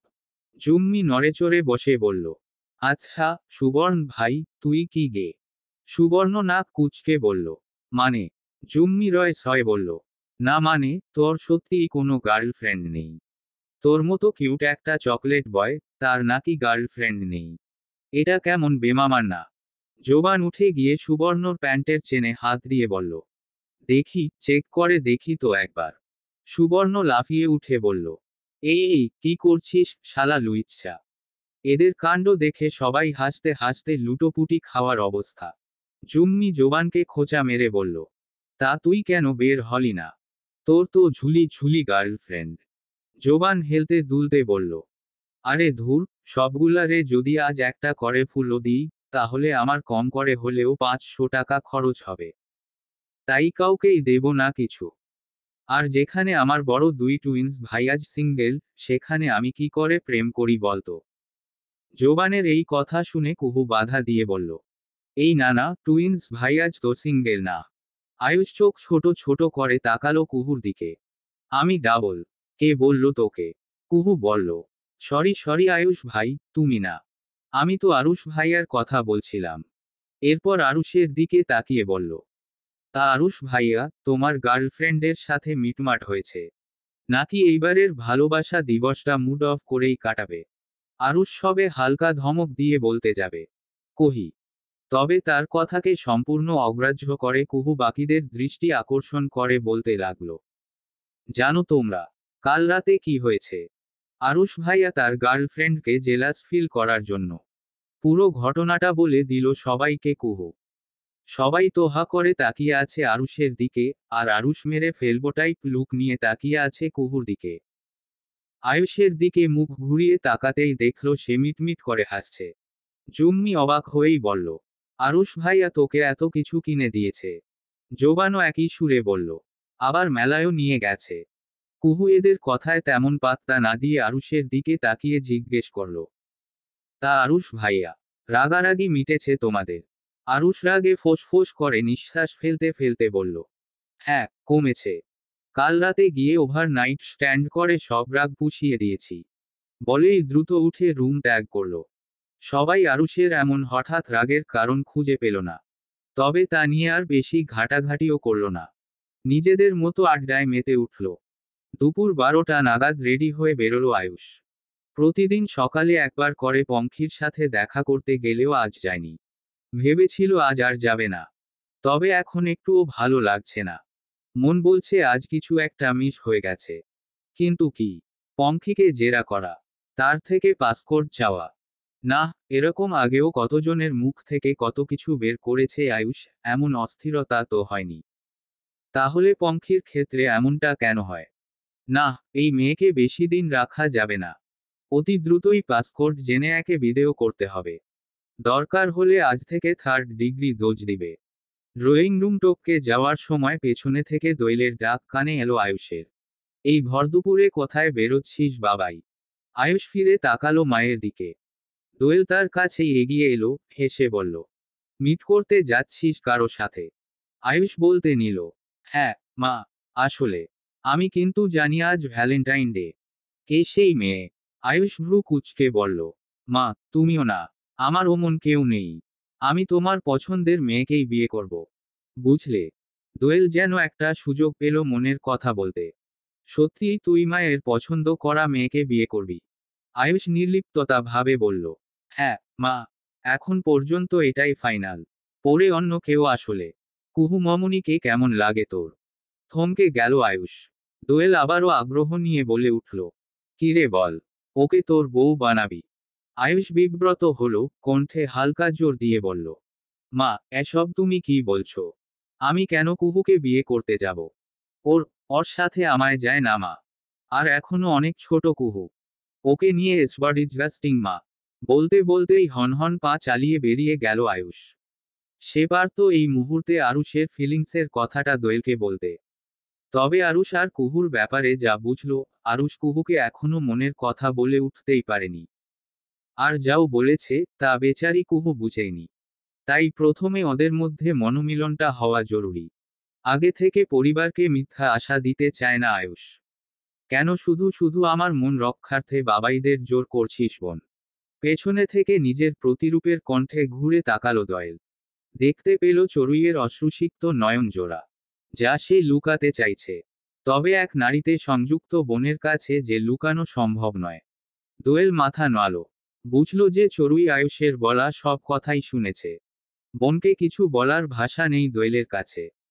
তবে সে নিজের শব্দ ভাণ্ডার থেকে শব্দ উচ্চারণ করার আগেই চড়ুই প্রতিশব্দ করল। বাবাইরা বড় হয়েছে বোন। ওদের নিজেদের একটা পছন্দ থাকতেই পারে। ওরা হয়তো অন্য কোনো মেয়েকে পছন্দ করে। শুধু শুধু আমার খুশির জন্য আমার কুহুর সাথে ওদের বেঁধে কষ্ট দিস না। আমার কুহুর ভাগ্যে যা আছে তাই হবে। আমি ওকে আমার মৃত্যু পর্যন্ত আমার কাছেই রেখে দিতে চাই। এই বাড়িতেই রাখতে চাই আমার মেয়েটাকে। কিন্তু ভাগ্য যদি তা না চায়, তাহলে আমরা আর কি করব বল? তুই শুধু শুধু আর বাবাইদের জোর করিস না। নিজের উক্তি পেশ করেই স্থান ত্যাগ করল চড়ুই। দোয়েল তার যাওয়ার পানে তাকিয়ে রইল নীরব দৃষ্টিতে। কতটা প্রাণবন্ত, চঞ্চল ছিল তার এই বনটা। বিয়ে হয়ে যাওয়ার পরও দুষ্টামিতে মাতিয়ে রাখত এই বাড়িটা। আয়ুষ আরুষের জন্মের পরেও সে প্রাণবন্ত শিশুর ন্যায় খেলত পিচ্ছি দুটোর সাথে। এমনকি নিজের কোল জুড়ে সন্তান আসবে শুনেও সেই কি খুশি। হাসির রিনিঝিনি শব্দে বারবার প্রতিধ্বনি হতো এই বাড়িটাই। আবির ভাই মুগ্ধ নয়নে তাকিয়েই থাকত তার চড়াই পাখির দিকে। সন্তান ভূমিষ্ঠ হওয়ার দিন সকালেও তো কত নির্মল ছিল চড়ুইয়ের মুখের হাসিটা। হঠাৎ কি একটা ঝড়, জন্ম নিল কুহু সহ আরো একজন। একই অপারেশন থিয়েটারে, একই ডাক্তারের হাতে, একই মায়ের গর্ভ হতে এমনই একই নারীতে সংযুক্ত হয়। দুজন একসাথেই প্রাণ জুড়ালো তাদের পিতার। তারপর তারপর আর দেখা মিলল না একজনের। হারিয়ে গেল অজানার গলিতে। হাজার খুঁজেও পাওয়া গেল না সেই একজনকে। সন্তান জন্মদানের পর অজ্ঞান হয়ে থাকা চড়ুই পাখিটাও জানল না তার দুই ফুলের কথা। জ্ঞান ফেরার পর কোলে নিতে পারল মাত্র একটি ফুলকে। জানানো হলো সে এই একটি ফুলেরই জন্মদাত্রী। ঘন এক শ্বাস ফেলল দয়েল। চাইলেও যে সে তার বোনটাকে আবার সেই 19 বছর আগের মতো প্রাণবন্ত করে তুলতে পারবে না। সাবিহার ডাকে ঘোর কাটল দোয়েলের, পেছনে ফিরে তাকাতেই দেখল হুইলচেয়ারের সুইচ টিপে তার দিকেই এগিয়ে আসছে তার শাশুড়ি, মা। সেই টগবগে সাবিহাও এখন অচল। দুপায়েরই শক্তি হ্রাস পেয়েছে বয়স বাড়ার সাথে সাথে। পথিমধ্যে স্বামীকেও হারিয়েছে। হারালো নিজের মেজ দেবর, ছোট দেবর আর মেজ যাকেও। এখন এই বাড়ির গৌণ বিবর্তনশীল হয়ে রয়েছে সে আর ছোট যা আয়শা। আয়শারও বয়স হয়েছে। দুজনের কেউই এখন আর রান্নাঘরের হেসেল সামলায় না। সব এখন বাড়ির চার বৌমাই সামলায়। সে আর আয়েশা তো এখন বাড়ির দাওয়ায় বসে দিব্যি খোশগল্প করতে করতে কাটিয়ে দেয় সারাটা দিন। আমার ছোট পাখিটা আর আগের মতো হলো নরেমা। দোয়েলের ভাষা নেই পরিপ্রেক্ষিতে কিছু বলার। শুধু এটুকুই বলল, আল্লাহ চাইলে সবই সম্ভব আম্মু। চুলের মুঠি ধরে দুগালে কয়েক ঘা মেরে ক্ষান্ত হলো আয়ুষ। তবে রাগ ছিটে ফোটাও কমল না। কমবে কি করে, যাকে এত মারল সে না একটু শব্দ করেছে, আর না চোখ থেকে এক ফোঁটা পানি ফেলেছে। শুধু রাগে ফুঁসছে, আর রক্তচক্ষু নিয়ে তাকিয়ে আছে আয়ুষের দিকে। তেতে উঠে বলল, সাহস থাকলে হাত পায়ের বাঁধন খুলুন, তারপর দেখবেন এই পঙ্খী কি। আয়ুষ ঝুঁকল পঙ্খির মুখের দিকে, দাঁতে দাঁত চেপে বলল, হ্যাঁ, আমি বাঁধন খুলে দিই, আর তুই পালিয়ে যা, তাই না? পঙ্খী দ্বিগুণ চেঁচালো, আরে আমি কতবার বলবো, আমি জানি না কোনো পাসকোড। আয়ুষও হিংস্র বাঘের মতো গর্জে উঠে বলল, তুই জামুস, আমু খুব ভালো করেই জানি তুই জানিস। ওই পদ্মফুলের ডান হাত তুই। তুই না জানলে কে জানবে বল। পঙ্খী দৃঢ়কণ্ঠে আয়ুষের চোখে চোখ রেখে বলল, আমি জানি না। আর যদি জানতামও, তাহলে কখনোই বলবো না আপনাদের। অন্যের গড়ে তোলা সাম্রাজ্য সামান্য পাসকোডের মাধ্যমে নিজেরা আত্মসাৎ করতে দেব না আপনাদের। তখন থেকেও সেই একই কথা শুনতে শুনতে বিরক্ত হয়ে গেছে আয়ুষ। তাদের গড়ে তোলা সাম্রাজ্য নাকি তারাই আত্মসাৎ করবে, এই মেয়ে কি বলে এসব। নিজের চুল খামচাতে খামচাতে দ্রুত পায়ে রুম ছাড়ল আয়ুষ। আবার প্রায় মিনিট 10 পর ফিরে এলো। এতে এখন আর আগের মতো অগ্নিরূপ নেই। সমস্ত যেন শান্ত, শীতল। এসেই আলতো করে ঝুঁকল পঙ্খির দিকে। চেয়ারের হাতলে দুহাত ঠেকিয়ে আস্তে করে বলল, প্রেম করেছিস কখনো? গল্প, মিস্টার এন্ড মিসেস টুইন 2। লেখনীতে, অভ্রাইনী ঐশী। সূচনা পর্ব।